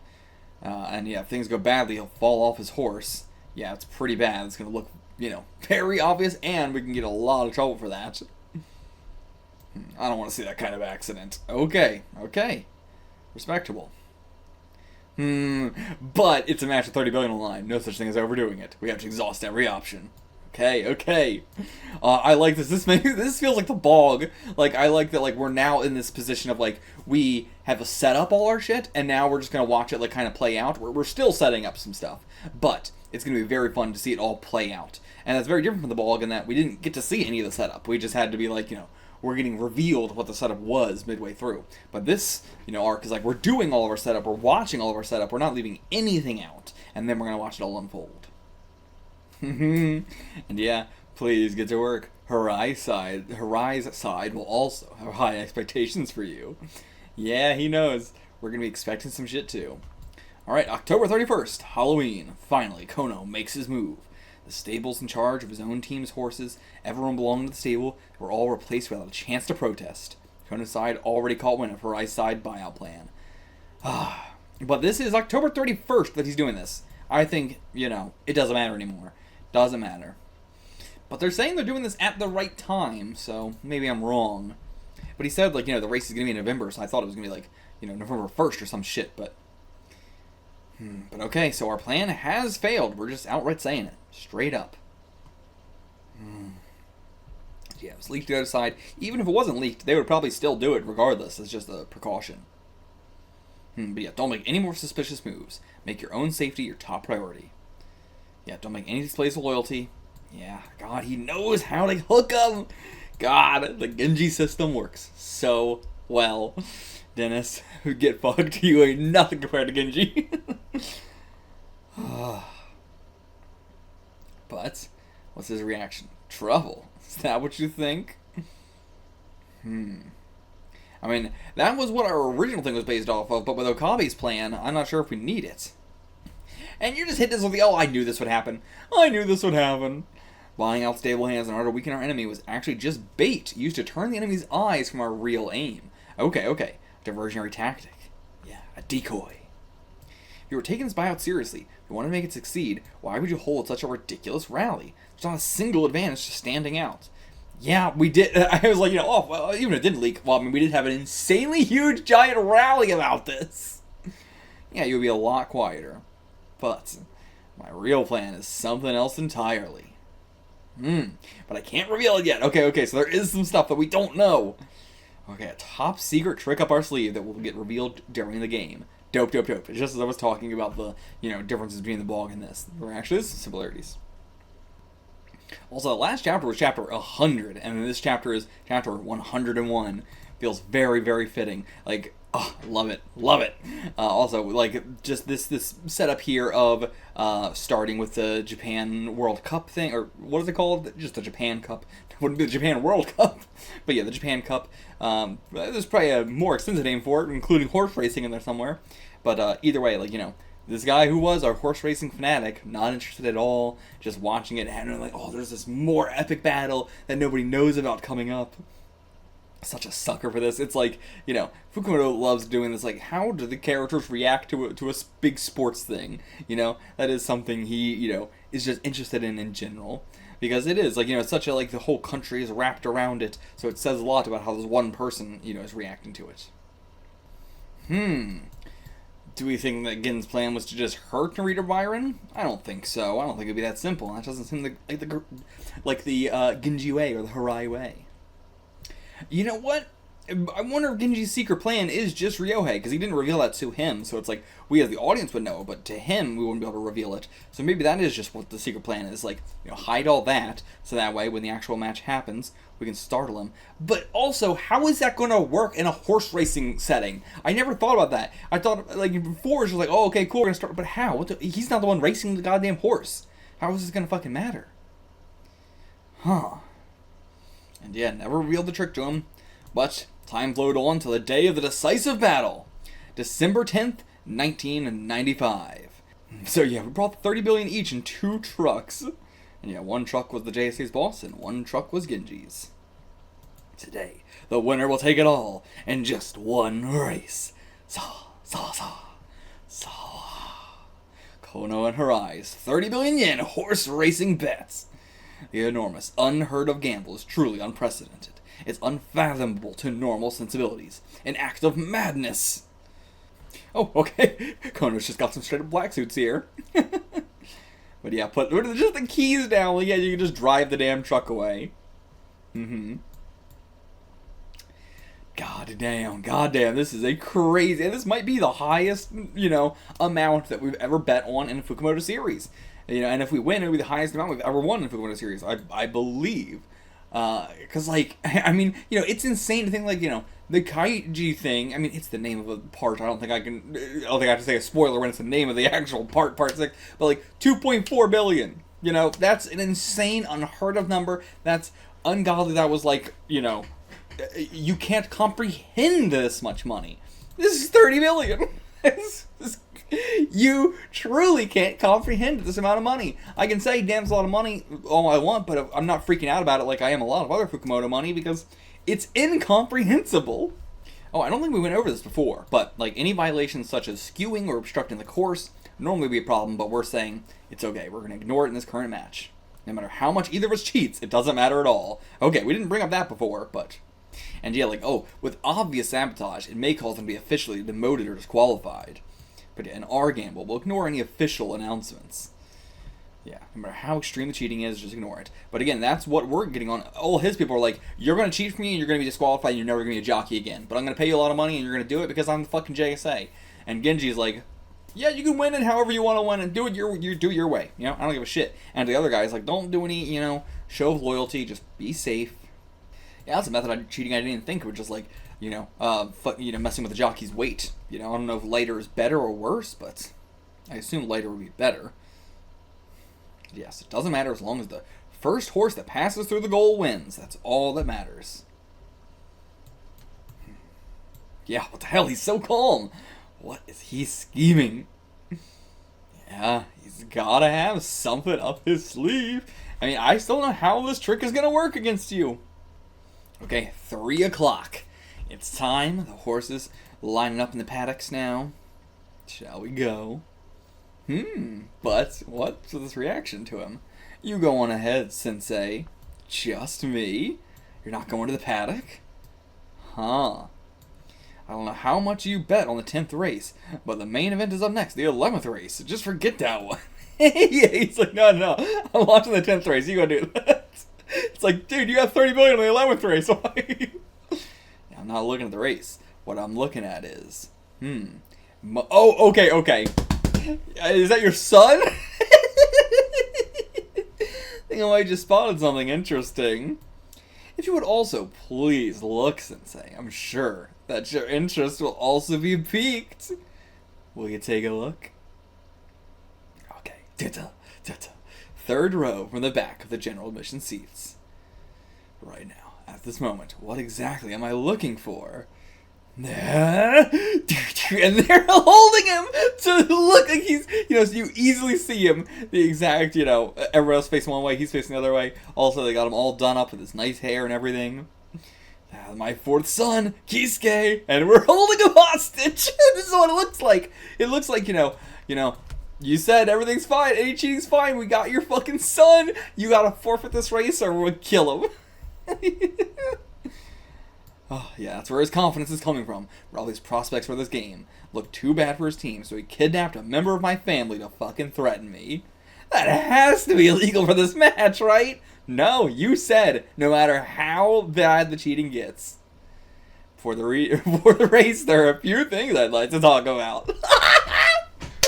God! Wait, Stutterbus type said this one. Damn! Hey, shout out. Awesome. I mean, that is probably why it looks so... I didn't even say anything, but this chapter was so much better. I mean, just look at it. It's something I don't think about. It's a sad thing, like, when the typesetting's good, I don't think about it. But, when it's bad, it's hard to not talk about it. But, hell yeah. Thank God they got fucking Stutterbus for the final few chapters here. Everybody, round of applause for Stutterbus. Thank you, everybody. Sound off in the comments. Chapter 102, One More Arima Kinen. What does that mean? I don't fucking know what that means. What I want to talk about is a guarantee on the game itself. Guarantee. Okay, so supposing at the end of the match I win, and I need to get the 2 keys to the trucks and leave the room safely, that's the guarantee. Again, it's the kind of shit I love in all Fukumoto series, where like, okay, you win this huge amount of money, and you think they're gonna let you just have it and fucking leave? Are you fucking insane? Do you know how the real world works? The real world does not work on anime logic. Like, we need something to safely allow us out of here, because they would not. They're not going to. They're absolutely not. Do you think I would really do that? Yeah, we do. Of course. I don't think you would. Okay, you, the man who rose to level Democratic Party president, such an important person. I don't think you would ever turn on someone and threaten them with guns just because you lost a bet. Yeah, me too. Well, that's generally true. I'd like to believe it at least. Yeah, but you can never guarantee it 100%. Gambling is a demon. You suffer crushing defeat, a 30 billion defeat. You may do some behavior that's not normally yours. Like, yeah, who you normally are, the things you would normally do, are out the window the moment you lose a gamble. Alright, yeah. Put down all the guns. Empty them out of your damn pockets. Everybody. So many. Okay, got them all. Nice. And empty the clips. Awesome. Oh, I'm ashamed of myself for saying clips. It's just so entrenched at this point. It's so hard not to slip with how much media just calls them clips. But magazines, I apologize. And yeah, as long as it's kept separate, the gun becomes powerless. Perfect. But I mean, all you did was just take out the magazines, right? You didn't, like, unload the bullet in the chamber. So, they each still have one bullet in them, I would assume. My turn? What do you possibly mean? Oh, release him. I see. I thought he was like, put your gun on the table. Yeah, see, it seems like you misunderstood, Sensei. It's fine, I'll call them. Yep, bring him up. It's not your son, it's just some dude. Yeah, Kisuke! Wait, as soon as I look at you, you're not fucking Kisuke! That's a different person. Yeah, like through binoculars, and through a, situation in which it was. Oh, nice. So yeah, Kono and Harai dealt with the guns, and during this commotion, time passed on. Each horse finished showing at the paddock. One by one, they headed toward the real track. To the track. Awesome. Japan's main race. The favorite jockey, Futoshi Kojima, riding the Fall Tenno Show's winner, Sakura Kingo. Sakura Kingo! It doesn't O mean king? It's like Sakura King. Well, I guess O would be before king if it was King. But, either way. The second favorite, the one who triumphed at the Kikua Show, Masato Top Gun. The competitors in the 37th Annual Ministry of Agriculture and Fisheries Tokyo Cup. All 12 have now made their entrance. The third favorite, placing second at the Japan Cup, Sissy Amazon. And despite his mediocre performance, he's still persistently popular among the fans. Narita Brion also appears. The fourth most popular. Damn, he's dropped down to fourth, though. And there's more. The G1 regulators. The third... Is it GI regulars or G... I assume it's G1. The fact that it's like a capital I rather than like the Roman numeral I. But also that's just a quirk of the font. So I don't know if that's supposed to be G1 or GI. But I think it's G1. The G1 regulars, the thoroughbred... Yeah, because it was G2 is what we were talking about earlier, like a chapter ago. So it's got to be G1. Anyway, the thoroughbreds that color the 95 season. The fifth popular, the influential Takai Bizard. Bizard! The sixth most popular, the rapidly rising Jason. And now the master Okabe, riding the seventh most popular Tayasu Takeshi, a 95 derby horse. And as for the rest, the eighth most popular, final speed, the ninth most popular, Yukino Queen, 12th most popular, Arnie's Age. Yeah, yada, who cares about these? But with this lineup, I don't really think of this as a grade 2 race. Yeah, so G was grade, so grade 1 or grade 2 race. The Arima Kinnin. That's just 2 weeks away. Rather than call this a preview, I'm not sure what to say. So the Arima Kinnin is a super popular big time race, and we're saying like this one is so crazy, or like, yeah, the Arima Kinnin came 2 weeks earlier. So yeah, one more Arima Kinnin is what that is. So like, yeah, I wasn't sure if like, are we saying that like, this doesn't sound like a grade 2 race because it's so shit, or because it's so good? But yeah, because it's so good. So yeah, it seems like, damn, we're getting that super popular crazy race early. It is nice to get him because he has barely been in this manga at all. I do like that the three guys were like, so I really expected them to be in that kind of first arc and then just phased out entirely. I'm glad that they are like his three main guys, and we've seen them, at least the other two, pretty often. Okay? Ryohei's like, trying to speak up, but don't worry, everything's going according to plan. And like, he's just in the back like, love that look. It's such a good look. But yeah, everything's going according to plan. I mean, victory, Sensei.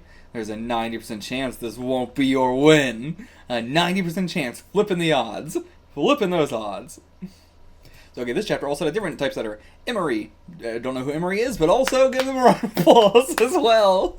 I can't be biased. Give them a round of applause. I mean, this was great as well. You know, like, definitely following, you know, Stutterbus's example here. And also, big props to the cleaner, Spicy Coffee Bean. Gotta give you some you know, claps as well. Team 1 translations throughout all of it, you know, of course. That's been since the very start, so that's why I'm not saying that. But like, yeah, the cleaning has been, like, incredible compared to, like, you know, earlier in this volume or last volume. So, you know, I'm glad, you know, as I said, like, oh, it sucks that, you know, we're getting very low quality for the end here, but then once we got into the actual match, the quality has brought back to high quality. So, the Ari McKinnon is a grade 1 flat horse race in Japan, open to thoroughbreds, which are 3 years old or above. It's run over a distance of 2,500 meters at the Nakayama race course, and it takes place annually in late December. Okay. But yeah, so, yeah, it's just like all thoroughbreds. That's, I assume, the big special factor of it, aside from, like, you know, specific things. 2.5 minutes of psychological warfare. Is this the best manga chapter that's ever been made? 2.5 minutes of psychological warfare. I mean, that is just the chapter of so many chapters I've read. Oh. Ooh, okay, so it's only a race until the first corner. So that's really our ticket here. Okabe has to get in the lead in the first corner, according to Kono. Like, am I wrong? Maybe. Okay, so maybe he is wrong. Or maybe he's right. Is what, like, you know, maybe that's right or maybe that's wrong. Cannot say with 100% certainty, but a 90% chance is as far as I would go. Doesn't seem like a skill-based thing if it's a 90% chance then. Alright, let's have some fun. In those 200,000 in the crowd right now, no one is putting more on the line than us. For gamblers, this is a singular pleasure. Also, still so weird seeing people in a crowd drawn like this in a Fukumoto series. Feels so weird. Yeah, just those 2.5 minutes from the start of the race to the goal. Heaven and hell cross over in the hour of our battle. This is fucking epic. Capital E, epic. My hands are sweating. Judgment is coming. The difference between my ability and yours. Our capacity for luck will be judged. Okay. The people who win the most here can't rely on pure effort. Doing everything perfectly is still no good. After that, unless you're loved by the luck of the gods, it's useless. And are the gods going to love a tyrant like you? Or are they going to love someone like us? Who goes against the you know, we are the underdog, we go against the rising tides, we go against the rapids. That's what God wants. Whether laughing or crying, in 2.5 minutes, it will all be decided. Okay, is that it? It started. It's off to a clean start in Japan's main race, the Ministry of Agriculture and Fisheries Prize of the Tokyo Club. No going back for either of us now. No matter what kind of conclusion happens. Harai versus Kono. Here we go. If we get it all in this chapter, that'd be crazy. I mean, it's 2.5 minutes of psychological warfare, so it could happen. We can get to the conclusion of this chapter. We still got half a volume left. Like, there's no way this race is going to last half a volume. What's going to be the last half of this volume? I don't even know. We're not even at the halfway point. We're like 100 out of 218. So, like, we're basically right at the halfway point. Each horse presses in. They rush to the first corner. Now then, which horse is taking the lead? Tayasu Takashi? No. From the middle, Masato Top Gun isn't giving up. The fierce battle for the lead. Both horses won't give up. They won't give up. But the middle pack is beginning to recede. Masato Top Gun gains the advantage. The leader is Masato. Following him, Sakura Kingo. Then Sissy Amazon and Jeshun Su follow. The master Okabe's Tayasu Takashi. After surging in from the inside, he's been pushed back. Oh no! He's in 5th place at the first corner. The middle of the pack. Oh no. First corner's arrived. And oh, that's crazy. Oh.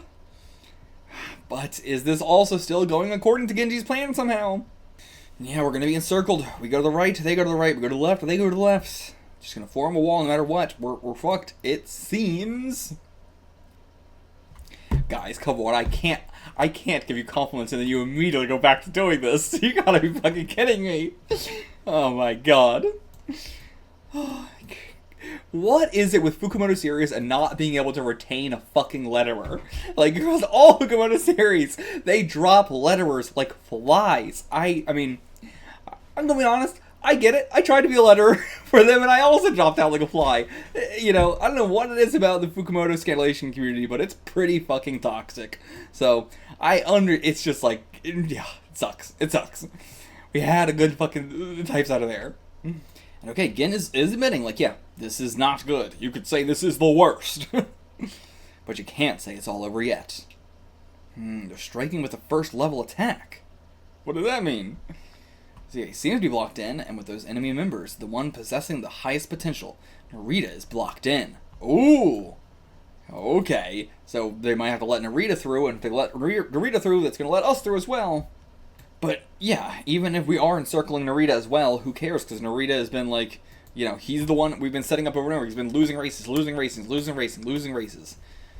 So, yeah, he's just a shadow of his former self. It's just a pack horse at this time. But Sensei, with all due respect, those are the words of someone who doesn't understand what it means to be first rate. Gonna tie it all the way back to the original thing with Ryohei of, like, you know, it's all about the type of race it is. This is a race in which Narita Brion would be, you know, excelling at. That horse exceeds the usual measurements. He will definitely make a comeback. The only question is when, now or later. That's the only issue.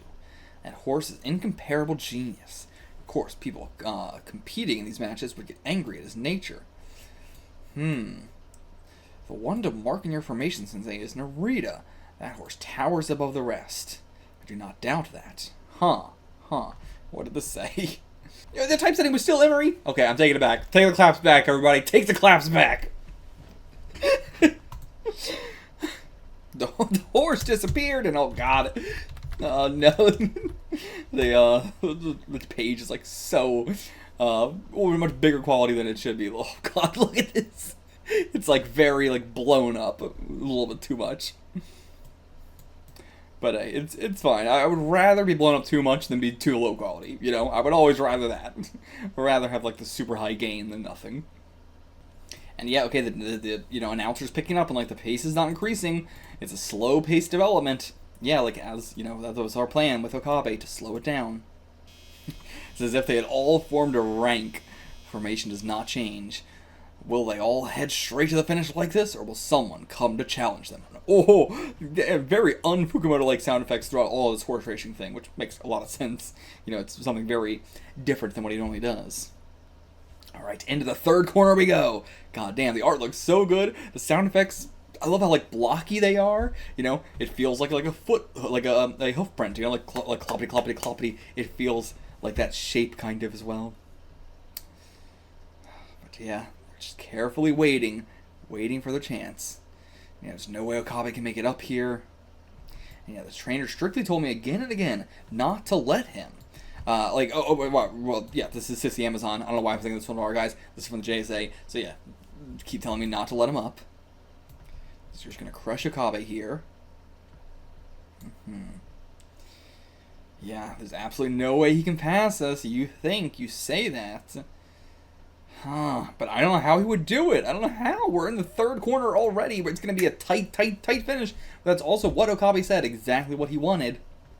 So between the third and fourth corners, right now, is when he's going to try this. He's going to try and go at the outside, because obviously the inside is going to be too blocked.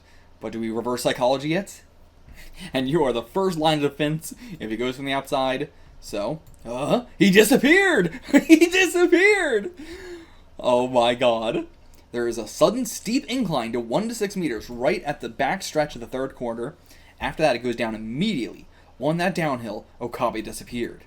He didn't wait for the corner. Did he spurt ahead before then? He's not on the inside, so where is he? He's not on the inside, not on the outside. Wait. He is on the outside. Oh, this is him. So, okay. So he, reflexively slung his horse to the outside, and Okabe, enacting his plan earlier than expected, losing sight of him, upset and confused him more than anything else, so he moved in that moment. Okay. So, whoa! Okay. Cutting straight to the two of them. It's going to be neck and neck, just like he wanted it. Neck and neck. He's wedging himself in to leading the pack. What? Broken through the group of 4 running side by side. Oh my god. He's challenging them to the front. That much, I said not to open up that much, so what the hell are you doing? He won't be the one to end it. He's still a genius, but, he won't be the one to end it. Well then, the pace is picking up. Okabe's attack on the horseback has brought everybody charging. Yeah, you fucked up big time. Big time, buddy. You were the first line of defense and you fucked it. And yeah, so this is what I was thinking. So, like, in that moment, he's always looking at it over his left shoulder behind him, and because he's always at a diagonal here. So, the moment that, the downward slope happened, he's, spurted forward is such an interesting word choice. Spurted forward, and got right behind him in his blind spot. Like, everything was happening so fast, but I was definitely thinking that in a moment. Like, if he's not here, he's not there, he's behind us. But it was like, he's not here, he is on the outside, but it's because he was behind you, then he went over to on the outside. So yeah, went into his blind spot, then, once he turned left, we go on the outside. So wait, did we not go on the outside? I'm not sure what he meant by the outside thing, because then he reflexively, of course, swung the horse to the outside to do his job, which opened up a little path in the middle for us to just, go straight through. So, I'm not sure what he meant by, let me go back. Was he just, like, saying that, but, and then he realized, like, oh, he came in between me, because he did come in between him there. Okay, yes, okay, so here's my mistake. So he has the 5th horse here, and so the outside I was like, oh, this is him. On the outside, this is Okabe. No, that was not Okabe, that is, Sissy Jockey, I assume, the 5th one here. But yeah, so then he reflexively swung his horse to the outside. That's then when, he could come in from the middle. Okay, so yeah, when he was saying the outside, that was just him reflexively like, he must be on the outside. Got it. And yeah, from an outside perspective, when you're not on that actual field, it just looks like he just opened up for no reason. It just looks like he just went like, oh, hold on, let me just move over so you can come in. And he is infuriated. Oh, the art is getting incredible here for our finish. I really love that Fukumoto's going all out here. Also having a lot of assistants do some heavy lifting too, but still. Okay, it's all coming down to this. The horses are surging into the 4th corner at high speed. Now then, which horse is in the lead? Will one dash up in the straightaway? Which horse will get ahead? The leader will be, here he comes, number 4, Tayasu Takashi! Okabe's coming up, but, again, it doesn't seem like it's going to be just that easy. Yeah, here he comes, but no, he's not going to be the one to win. Oh my god, they've been losing so many typesetters that Spicy Coffee Bean had to go, I guess I'll do it, the cleaner, I guess I'll have to do it. Oh my god. Oh, okay, now we're back to the fucking normal size pages. Jesus Christ. Here it comes, the final straightaway! First is Tayasu Takashi, followed by Masata Top Gun, and Jeshuin! But the horses are essentially neck and neck. No one knows yet. The real battle's ahead! But accident! Right, because of the fucking putting your full weight on the thing, of course, I forgot all about that fucking thing! Oh, no. But again, that's gonna be Okabe falls, and then somebody else... Okabe falls, causes an accident, hopefully with these 2 guys as well, and another person comes in. Oh, but man, Okabe is gonna get fucking wrecked if he gets in this accident. I forgot about the accident entirely. I did not consider, oh yeah, that's probably gonna happen to Okabe. That's nuts. Oh. But okay, this is the biggest roadblock. Here in Fuchu, Tokyo, reaching to 500 meters, we'll be able to endure this long straightaway. Okay, so like, the biggest roadblock is just the long straightaway. 400 meters left. Still in first. Masato Top Gun's in second. Other guy's in third. But here he comes. Another guy from the outmost corner. He's coming from the outmost corner. Narita Brion. Narita has charged forward. Yeah, it was, as GANTZ said, the one who caused this amazing development is 94's Narita. But he has been lacking that brilliance ever since returning in 95. What will happen this time? How will it play out from here? Uh-oh. Huh? Is he off his game? No, here he comes. He's advancing. He's coming. Quickly, Narita is coming in quick. He's already surpassed him, it seems. Yeah, he's in hot pursuit of first place. Oh my god. But is the accident going to be on Narita Brion somehow? Like, but I don't know. When's the accident going to happen? And yeah, he's already, a full horse length lead ahead. He is skyrocketing into the lead. How? There's a couple meters left. Desperately sinking his teeth in, not giving up. And yeah, I've finally gotten into good shape. This is Okabe here. Getting to this point is not good enough. It's the results of victory. I want to hand it over to GANTZ. Just like all his team wanting him to win, now the same sort of thing is happening for us. I just want Gen to get victory. The gap between them is closing in little by little. Okay. Takeshi, he's biting that bullet. Go as fast as you can. It's like the horses themselves know. And in that moment, it snaps. Yep, he completely lost his balance. The stirrup has snapped. Fallen back, swallowed up by the horses trailing him. All for nothing. That light has been snuffed out. And yeah, what the? Oh, yeah, I mean, you know what happened, you fucking idiot. Oh, I see. So this is something you planned, huh? One of your tricks. What do you knew about this, you idiot! You knew! He's really acting like he didn't know this. He even flashes back to being told it and is still like, cool idea. You knew about this! You knew about this!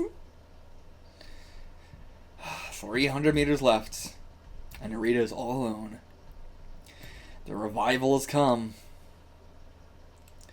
But again, why was Gen so like, you're gonna lose because you're not, focusing on Narita? Yeah, your prediction that he came back would hit the bullseye. But how does that help us? Being hasty again, we don't know what'll happen yet. What do you mean we don't know? The match is still in front of us. The crucial moment is ahead. One horse is coming up. One horse from the inside, drawn rapidly near. Who is this? Sawa. No, it can't be Okabe. Number 12, Arne's. Oh, that was like the last one they mentioned. Arne's age, the 12th most popular. How the fuck? I mean, just like Narita, like the straightaway is his specialty, perhaps. My secret weapon, the straightaway horse. Something like that. And back to the super big pages. Jesus Christ. Oh, pick one. Damn, not a single victory since becoming an open horse. This is his first high stakes race. Whew, but it's crazy if he wins this as his first high stakes race. He's an open horse in name only. Needless to say, he hasn't won at all since rising to the class. Yeah, hasn't even entered the top 3. Yeah, it's just temporary. No way he can keep that pace to the goal. You think that, but I think his specialty is the straightaway. Most likely from the sudden switch to a slow pace to a fast pace, everybody's sped up. So, yeah, all their paces fell at once, and then it makes sense why, this would be happening. But, that's just, what I'm trying to think, like, sugar-coated thinking. But, like, that is our strategy. He's been in the back the entire time. He's been the one least overexerting himself. He's got all the stamina for this straightaway. Just a temporary phenomenon, huh? That might be true if it was Arna's age. Oh my god! What do you mean? I switched him! That horse is not Arna's age. We prepared a completely different horse. That's not something I even suspected. Oh. Yeah, their humans look quite alike. Same for horses. Yeah, of course. Made use of that confusion just like we did with Ryohei. Both times was oh, you think this looks like this person, but it's not. It's happened before in Japan, and it's happened in its homeland, England, as well. Not so rare. Damn, even just counting the incidents that went public, yeah, who knows the ones that didn't. Damn. Yeah, how many times has this happened? Switches are certainly feasible. And yeah, everybody here is not going to be able to see it very well. The horse looks the same. It's not going to matter until after the race. And then after the race, it doesn't matter. It would normally matter, of course, but not this time. Okay, fair. Like, yeah, if we bet 30 billion, your animal trainer's eyes, you're going to really be paying attention to this kind of stuff. You got to be afraid of those. Those are some serious eyes. In particular, those animal trainers are pros who observe the animals for a long time. They're exposed to the pros' eyes. No matter how much they look alike, the energy emitted by the horse will be different from the start. So the paddock is the barrier. That's why I had to keep you here. That was the Ryohei thing as well. Even if all the guns and stuff, like, I don't actually think you're going to use the guns. It's a helpful, you know, as I always say, even if it's not what we're doing it for, you always got to hit it from multiple angles. And this is another hitting it from multiple angles. Every time we're hitting it from multiple angles. It was not only how are we going to get out of this room alive, but also how do we keep them away from the paddock. And, oh, they wouldn't even, you know, call it out. They would just say, like, yeah, don't mark Okabe, mark that horse. Yeah, again, like, they would go do a final check no matter what, except in an extreme circumstance, like having your fucking relative kidnapped. Not even relative. Saying relative is so funny. It's his child. Yeah, weren't actually worried about the guns at all. Just a diversion. Or just a... just a decur... What am I trying to say? Just a distraction. And that's also true. Like, yeah, you could... like, what are you going to do? I mean, I wouldn't expect he's going to shoot you with the guns. I would expect he was just going to threaten you. So I feel like this is also, again, having some bad logic here. Like, yeah, he's not going to shoot you in this place, but still. And yeah, also, with all his status and privilege, he would never do something so foolish. But it's 30 billion! Does it really matter what his status is at this point? I mean, yeah, because he's got much more than that, but... But yeah, who is that horse then? Who is that horse? This year, in Europe's biggest race, the Prix de l'Arc the Prix d'Arc de Triomphe in Britain's Derby and King George's Stakes, he completely dominated all the big three European races. If we're talking about Japan, he's a monster on the level of Narita 94. Damn, okay, so this is not just like a special horse for the straightaway, this is just an insanely strong thoroughbred from Europe. Lamtar. Okay. But when he came for the Japan Cup, his gate was off.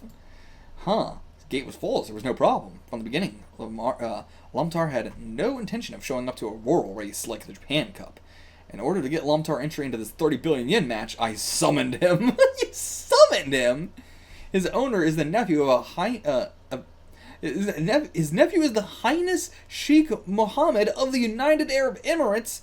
The Maktoum Al Maktoum family and I are on good terms. What? What? What the fuck? It's something I shouldn't be that surprised about, but holy fuck, that came out of nowhere. I really expected Genji to only have power within Japan, but he knows that, like, the nephew of His Highness Sheikh Mohammed of the United States Air. That's so high. That's so high.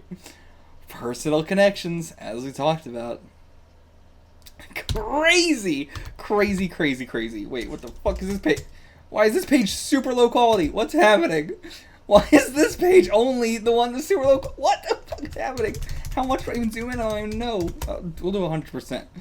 But okay, so just like, yeah, mid-chapter we just went back to normal. Okay, not quite normal, it's still a little bit zoomed out, but I don't know what's going on with the resolution of these pages. How is everyone scanned differently? What is happening? Because they have the volume, so you would think it would all be scanned with the same resolution. But yeah, it makes sense. Like, yeah, if you have all the power in Japan, then I gotta reach out to foreign countries. That's your limit. The boundaries being the agricultural group's boss. Those are your limits. Like a frog in a well. We've got the whole damn world. Yeah, how could we have such power like that? How could he know that? One page is like that. You fucking kidding me? What are you guys doing? All the jockeys are going to run interference, commanding the block the way forward. Good luck. Good luck. Yeah, is this really Arnes?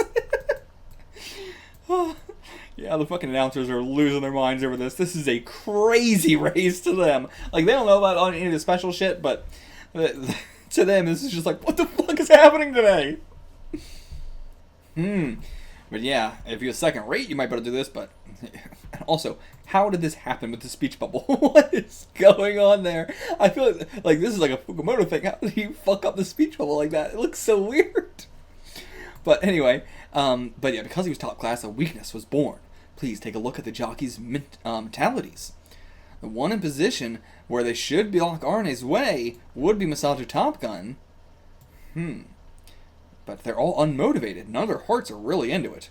Furthermore, running interference and the like is not something any of them would want to have to do. Yeah, they want to win. They want to play the sport normally. They've got pride too.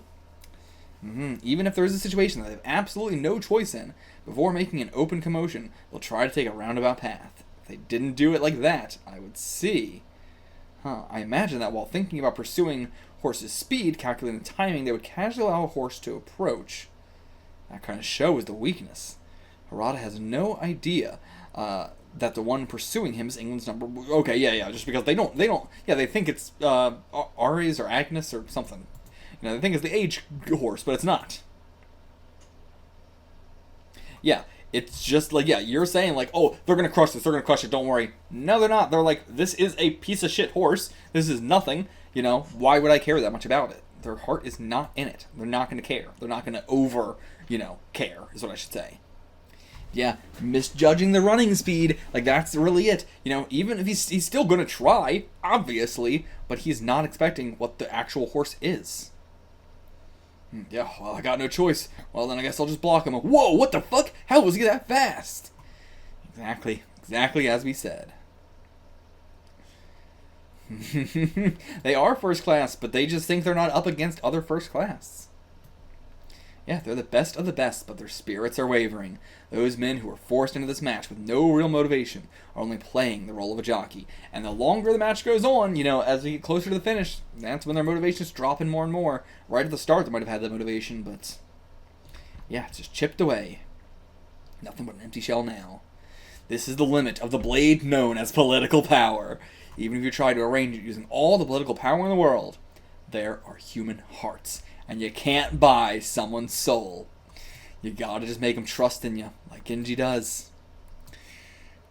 And yeah, Narita Brion is the only one left. It's down to these two. Narita Brion and Arnis. What do you mean typesetting all this horsey business isn't easy? How is this any different from typesetting any other manga? The translation is the hard part here. The translation is what's really like 90% of the work here is the translation. Let's not get it twisted. T-Bon is doing all the heavy lifting. Typesetting the horsey racing stuff? What do you mean? It's words. It's words you type. What do you mean? It's the same as anything. What the fuck are you talking about? There is some things that are harder to typeset than others. I typeset Congo Bancho. That's insanely hard to typeset because the reason why I'm doing it is because the previous scanlation sucks, and I understand why in a lot of ways. A lot of ways it's just terrible, but a lot of other ways because it's an extremely vertical series. So much of the text is entirely vertical, and so that's a very hard thing to typeset. You know, if it was something like that, I'd understand. Fukumoto is so easy to typeset. Look at these speech bubbles. They are round as fuck. They are so perfectly fit for English. If you're fucking it up, that's your own fault. God, I love how I said, there's no way, like, what are we going to do for the last half of our volume? And, you know, I really was not expecting the whole race to take this long. But, like, with the chapter that was 2.5 minutes of psychological warfare, and then the race being 2.5 minutes, I thought like, that was just, we're doing this whole chapter. And how fast it was going, but, like, I love that we just slowed down right for that last corner. We got to that third corner within, like, 2 chapters, and then it's been multiple chapters just for this final 500 meters. Dope. Each chapter has been 100 meters. We had the 500 chapter meter, the 400 chapter meter, then the 300 chapter, now it's the 200 chapter meter. I assume this will be all 200 meters, then we'll get another chapter for all the 100 meters. Maybe even that 100 meters will be stretched out, but I don't know how much more we could stretch this out. It seems like we have played all of our tactics. Like, everything we've known about has happened. Anything else? You know, I mean, the last thing was something we didn't know about either. That came out of fucking nowhere. So all of our things and surprise twists have come out. Narita, here it comes! Only 150 meters left. The gap is only 2 horse lengths. Come on. Come on, you got this. My dude, you got this. I mean, there is an incomplete possibility that we will lose here. There is, you know, this is the end of the series. There is always the possibility that we could lose here. Oh, now he's crying. Narita, come on, please. Please, Narita. I need you. He knows. It's so sweet. No, it's not going to happen. This is bad. At the end of the gap is becoming insignificant. Narita is even better than I thought. Only 100 meters left. Okay, never mind. We're doing the 100 meters this chapter too. Only a half a horse length between them. I don't think I'm stating it. We're not going to win this. I'll state it right here. We ain't winning it. That's my prediction. Ooh, I mean, it's crazy to make a prediction this so late in. Oh. Side by side now. Perfectly matched, it seems. But they're not side by side. They're not side by side. Yeah, still a horse length between them. Okay, you were saying side by side earlier, motherfucker. They are not side by side. Means there's a hell of a difference between this and this in horse racing, okay? There's a huge difference. 50 meters left, 30 meters left, 20 meters left. They still have a horse length. We're not doing it. We're not doing it. We're not doing it. We're losing. Okay. But I'm not. Hold on.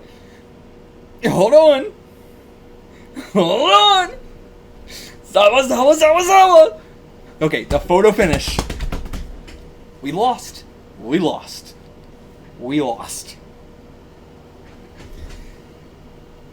Come on. Show me the photo finish. Human knowledge cannot reach that point. That was already essentially predestined in the realm of fate. This match was dominated by some kind of whim, in that cruel yet merciful palm, the one being brought to salvation. Will it be me or Kono? It's that kind of world. Okay, the results are in.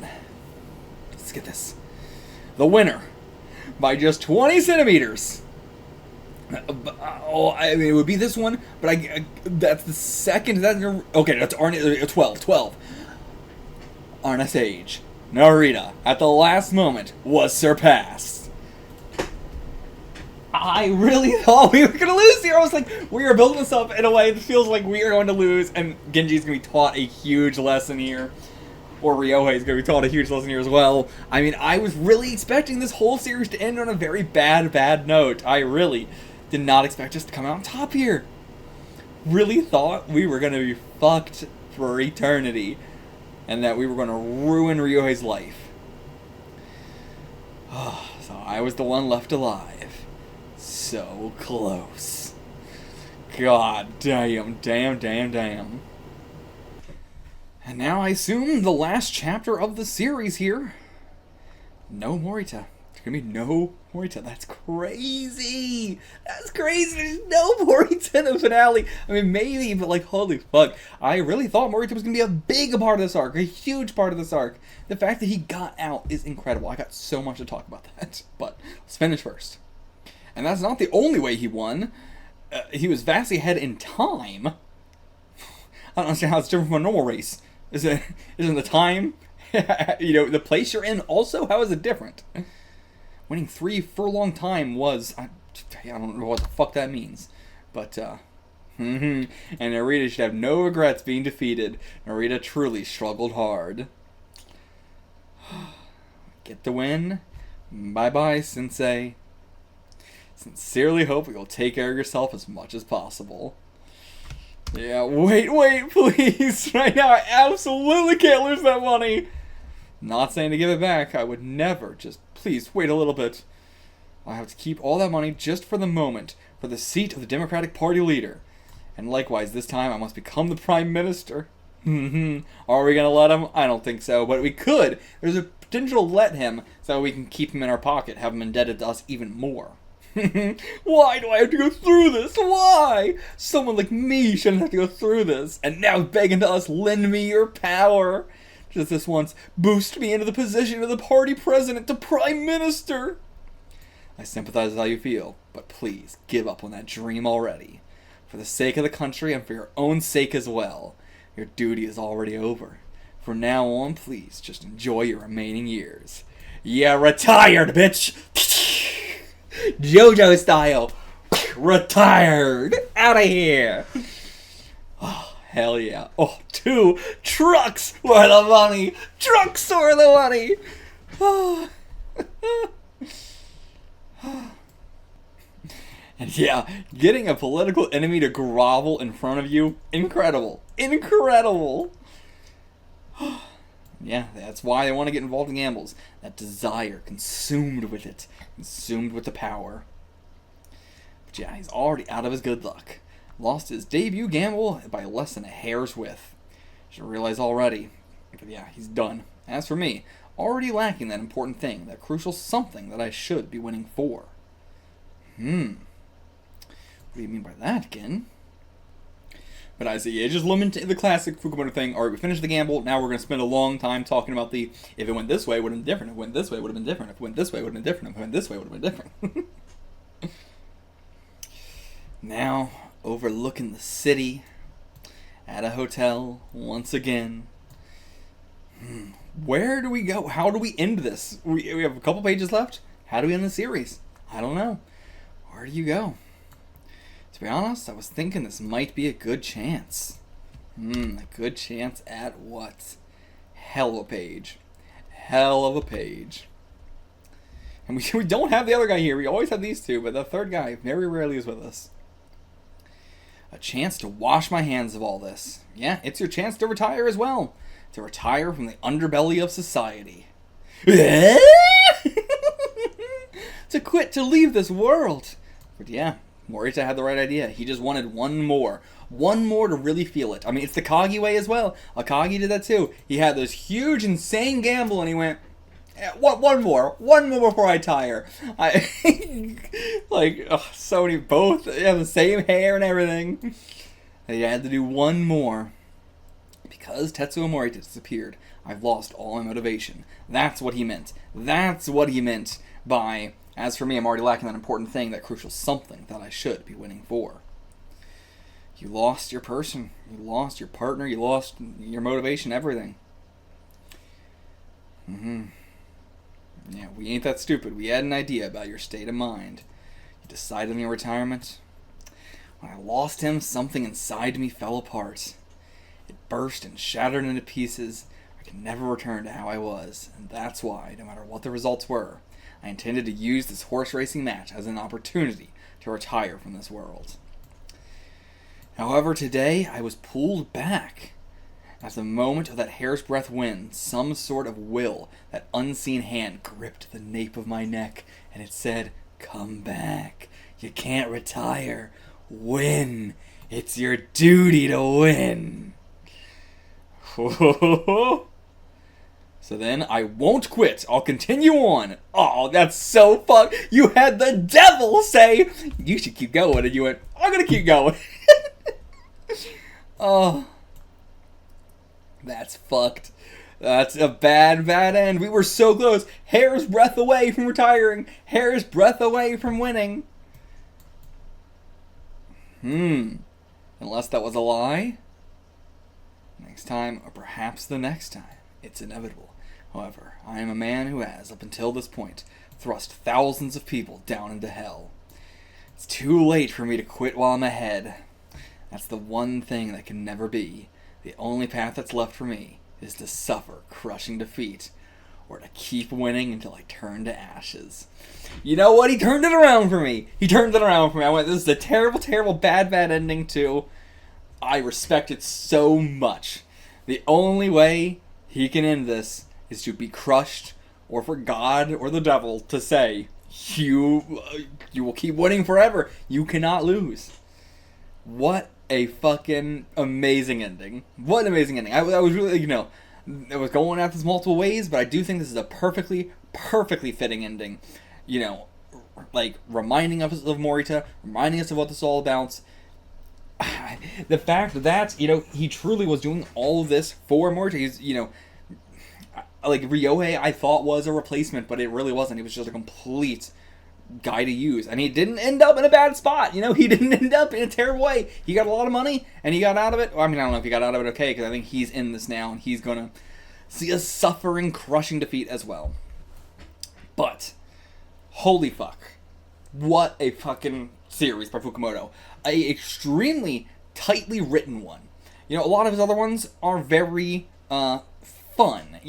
There's a lot of deep stuff in Fukumoto stuff throughout, but I would say the overall vibe of reading a Fukumoto thing is the fun of it, the having fun, the interesting gambles, the cool shit. There's a lot of rule of cool in Fukumoto, but Ken really feels like a very serious story where there is very little put into fun and put into just like, here's an interesting, cool gamble. Like, there is that, but it's such a small aspect of it compared to just the character writing. It is so much more character forward than even something like Kaiji, I would say, which is still very, very character forward. I mean, every Fukumoto thing is very character forward, but the percentages of how much time we're spending on character stuff versus spending on, like, I don't know how to put it. It is a lot more shonen, I guess, is what I'm getting at. All this other stuff is more shonen. This is like a novel, but it's also tough because of that. The first arc is really rough to get through. It's a hard thing to recommend people. It's a tough series. And as I said, like, I read this as my last Fukumoto thing, and that also, I think, had a negative impact on a lot of the early arcs. Having this end stuff was like, oh, I've never seen Fukumoto do anything like this before. But a lot of that early stuff was, we've seen Fukumoto do this a lot already. This isn't, super unique, and I've seen it done better in other things. But yeah, I think the truly the best parts of all this was towards the end. Like the last, couple arcs, last 3 arcs really is, I think, what makes this like so high. If it wasn't for those last 3 arcs, starting with the political arc, then the Kanwei Family Massacre, and now this, all 3 of those were like 10 out of 10 arcs, the peakest Fukumoto shit. And like, Fukumoto cannot write a series that's not gay to save his life, and this is the gayest shit he's ever written. Like, this is like fucking 1800s gay writing. Like, this is so like classical gay, tragedy. God. And like, I love how insanely political this is, because it's so wild seeing, like, if you have not watched the Kaiji live action movies, you gotta go watch the Kaiji live action movies. The closest thing Fukumoto has ever written to Gendaken is Kaiji Final Game. And it's wild that we, in the 90s, are doing this, and then Fukumoto was like, people aren't interested in that. Clearly, Gendaken didn't do that well, I can't do that. So then he does all his other series, which have a lot of politics in them, but nothing like this. And then, for Kaiji Final Game, for the final live-action Kaiji movie, he went, I'm going to do the most densely political shit I've ever done, aside from Gendaken. Like, I love Kaiji Final Game so much, and there's so much influence of it here. I really feel like he was trying to get out a lot of what he wanted to do with Gendaken in a live-action setting, and, like, having it be Kaiji, allowing it to be more shonen and stuff like that. But I would kill for a Kaiji Final Game type movie for Gendaken. Like, as in, like, something that is doing something new, something that is not from the manga. I would love to see him do something like that as an adaptation. I know there's also a drama for Gendaken that's in live action that I'm definitely going to watch, because I'm very curious to see how they do that. But yeah, knowing this was a canceled ending, I'm very curious what his original ending was, because if I didn't go into this knowing it was a canceled ending, I don't think there's any part of me that would think it's a canceled ending. I've read a lot of series that have been canceled, and, the vibe of something being canceled is a bunch of different things. It's not like one particular thing. It's, there's multiple ways in which you can handle it. And I don't know at which point he was canceled. Like, at what point were they like, alright, the magazine's gonna be canceled, you have to wrap this up. I don't know at what point that could have possibly happened. Like, was he given multiple volumes? I don't know. It's when that usually happens, I feel like you have at most 1 volume. But nothing about the pacing seemed to change in any way. Yeah, I don't know. I could not guess at what point the magazine was canceled, because... Or like, not canceled. Well, at one point the magazine was just like, we're just porn now. But I have no idea. If it was this final chapter, if he was just like, alright, you have 1 more chapter, it's like, okay, well, it didn't feel rushed, or it didn't feel like, this felt like where we were going to end regardless. This is exactly how I thought the series was going to end from the get-go, basically. I guess the only other way I thought it was going to end was, Genji just being, the insane powerhouse of Japan with all the companies under him and all that. I was like, we might just end there, and we might time skip to that. But I think this makes a lot more sense. This is just a terrific ending. Just incredible. and like, bringing back to the city beating down on me and everything like that. Like, this panel is so good. And I super heavily, immensely respect not showing Morita, not doing anything with Morita. We have no idea what happened with Morita. He retired, he got out, he is our good end. Like, what an insanely well-written character Morita is, as well. I am honestly so glad that I made my MMV already where I did, because I thought he was going to come back, and I was like, oh, I could probably put some more in there, maybe, or maybe change this, or maybe we should wait until I finish the whole series. But little did I know, that was the last time we'd ever see Morita. And truly, little did I know, I did not expect that at all. What an incredible series. What an incredible fucking series. Please leave me some comments. Let me know what you guys thought about the whole series overall and everything like that. Also, this chapter being the light and shadow of fate. Being this, like, the light and shadow being, do I suffer a crushing defeat, or do I keep winning until I turn to ashes? And we had some great, like, metaphors throughout all this horse racing stuff, too. Gendiken has been very light on its metaphors. They've been there, but they've not been that great. But I think, the ice metaphor is my favorite overall from this whole thing. That one was fantastic. Alright, let's see what the translator has to say. Hi, y'all. Thanks for hanging in there through the 3 or so years it took me to finish Gendiken. We are unfortunately stuck with this somewhat abrupt ending. It really does not feel like an abrupt ending. Like, it's something I'm torn on. Like, yes, the magazine did end abruptly, but nothing about this feels abruptly. Again, if I read this on its own, not knowing the magazine was canceled, I would think this is the intended ending from the start. And, like, even knowing it's canceled, there's nothing else I want to know. Like, what else would we do with this manga? If the magazine didn't get canceled, it might be a worse manga. Truly, I think if it didn't end here, it would probably be a worse manga. Where could you possibly go after that? You have to end it here. It has to end this way. This is the best ending possible.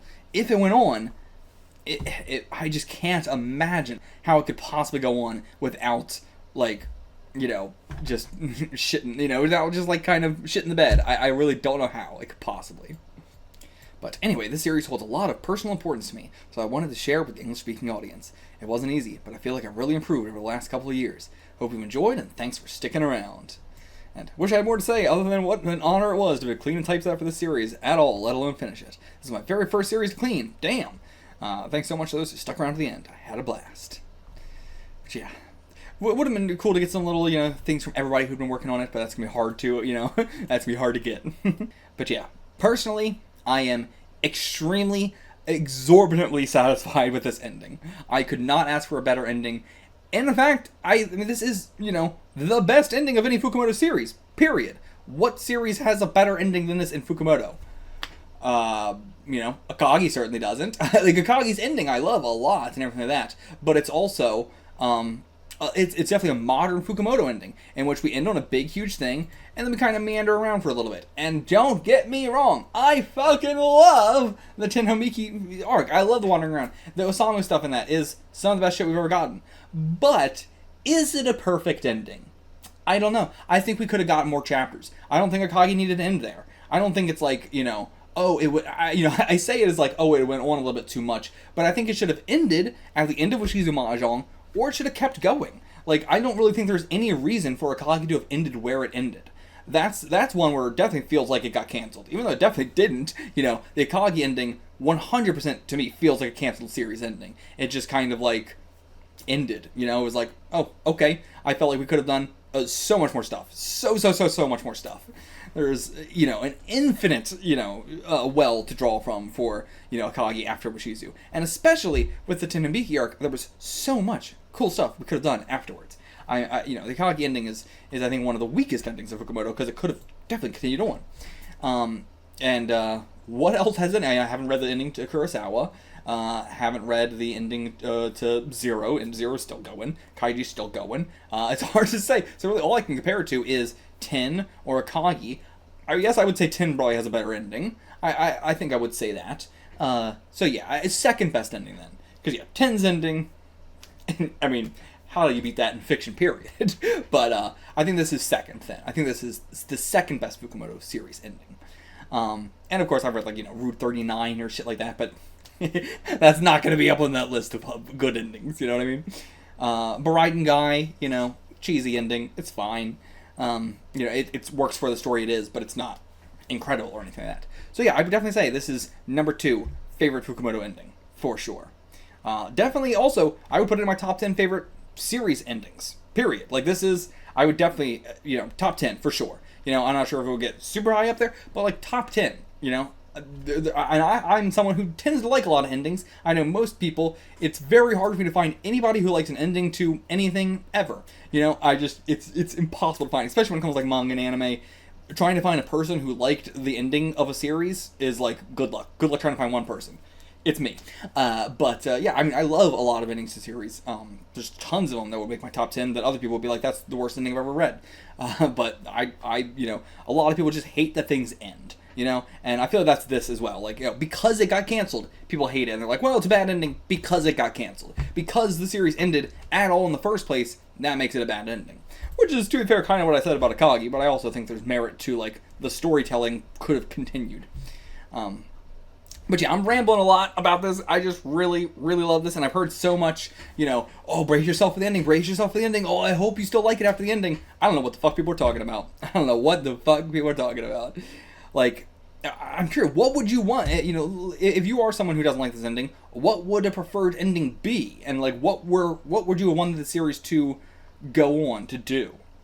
Because, like, even me, I was, like, definitely expecting Mori to come back, but I thought it was going to be in the horse racing arc. It's not really anything I would want to do after that. But yeah, I think that's all I have to say. I mean, I have so much more to say, so please leave me some comments, and I will answer there as well and stuff, but, yeah, also, it's so weird to do our ending here with 2 of our 3 guys. What was with the 3rd guy with the long hair and everything? He was barely in this. And having Kono for a final villain, that's a cool final villain. It's very interesting because, he is our final villain, but Hidamine really feels like our final villain. Like, of every Fukumoto series, this one has very weak villains in terms of they're very strong in the arc, but are they going to be someone where you think about them as like a top-tier Fukumoto villain? Gindaken does not have the typical, Washizu, Hyodo, Zaizen, it doesn't have any kind of character like that. Even like Ten had more with Soza? Something. I can't. Soka? Was that his name? Oh, can't remember it. And Harada as well. But yeah, and like going into doing it I'm sorry, there's so much I have to talk about. Going into doing it the Harada way, the Genji way, and then like do it the Okabe way. I really love the characterization we give for Morita here, because Morita is a character. Gin is a character we have not really understood for the vast majority of the series. It's someone we have understood on the base level, but is like, he's always keeping stuff from us, I definitely truly thought of him as an evil person, but he is someone who is willing to do evil things and is guilted by those, but is too far gone. He is someone, there's just a very, very strong mindset, and it's not, I want to win. His mindset seemed to be for most of the series, I want to win and I want to be the most powerful person on the planet. But I think he's just an Akagi. He just wants to feel the rush of gambling. He's the exact same way as Kono. He lets the power get to his head and he wants to feel it. And he's just going to keep doing that over and over and over again until he loses. And, that's exactly what Akagi was doing. I just want to feel what it feels like to die. And Genji wants to feel what it feels like to be on the brink of defeat. And, it's a life that you can't bring Morita into. You have like these two are so toxic together, which makes the relationship so good and makes it so satisfying that for once, a series like this, the characters were able to get out and live their best lives. Truly, this is the best version. Like, this is the best end for Genji. This is the best end for Morita. If they were together, it could only end badly, and yet we want them to be together, but also, this is what we needed. They cannot meet each other again. They cannot. It's going to be awful if they do. They are going to ruin each other's lives. I mean, Morita ruined Genji's life in a way too. Unintentionally, but, he made him, become attached and then lost it all. And without that, Genji could have been a Fukumoto villain. He could have been a Hyodo. He could have been a Washizu. He could have been a Zaizen. He could have been. but Boruto prevented him from being that. And ain't that fucking sweet. I will see you guys for whatever Fukumoto thing we do next. It'd probably be a little bit of wait for the next one, but like, you know, we got Hero, we got the Pinchons, or whatever the fuck, you know, those things are. There's a bunch of like scattered stuff that we're gonna do. Hero, I might hold off for a bit just because it's like so fucking long. So I want to kind of clean up all the small stuff first, and I think Hero will then be the last thing we get to. One of the last things we get to, anyway. But yeah, we're going to do some cleanup with some of the smaller series that are like a volume long or some one-shots and stuff like that. So there's going to be some sporadic, small Fukumoto things throughout here. I hope you guys still stick around. I mean, of course you're going to stick around. We got Kaiji still going on. Kurosawa, I'm going to be doing a reaction to again soon. Don't you worry. I know there's more Kurosawa chapters coming out and everything like that too. But according to my fiance, we're still in the middle of an arc that's been going on for like a year in Kurosawa. So... we'll go to that eventually, but yeah, we're you know, we'll be catching up. We're gonna be reading some small stuff. We still got plenty to do, and hey, we're, you know, now as we're finally catching up with Fukumoto, we're also doing deep dives into other mangakas for the first time, which I have not done since starting a YouTube channel. You know, Go Nagai, we've been delving into a lot of Go Nagai stuff. Kazuo Umezo, we've been delving into a lot of his stuff, but that's typically more Halloween we'll be sticking to.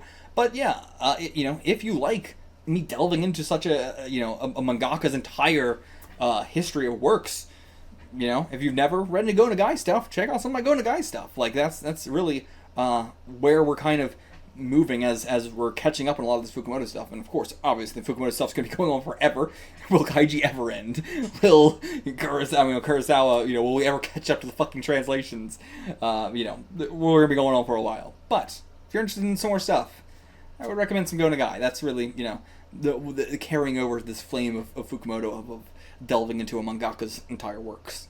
And yeah, man, feels so crazy to have like read every Fukumoto thing, basically, you know, all the big ones. Now we just have spin-offs and you know, small things. It's crazy, but it, you know, it feels crazy, but it also doesn't feel as crazy because I'm still not fully caught up. Once we are fully caught up on everything Fukumoto, even all the spin-offs and everything like that, it's gonna be really weird then. But that's when I want to do like a huge discussion on like everything. I can't wait until I'm caught up on everything, and I can do a fucking 10-hour Fukumoto just stream of just talking about shit.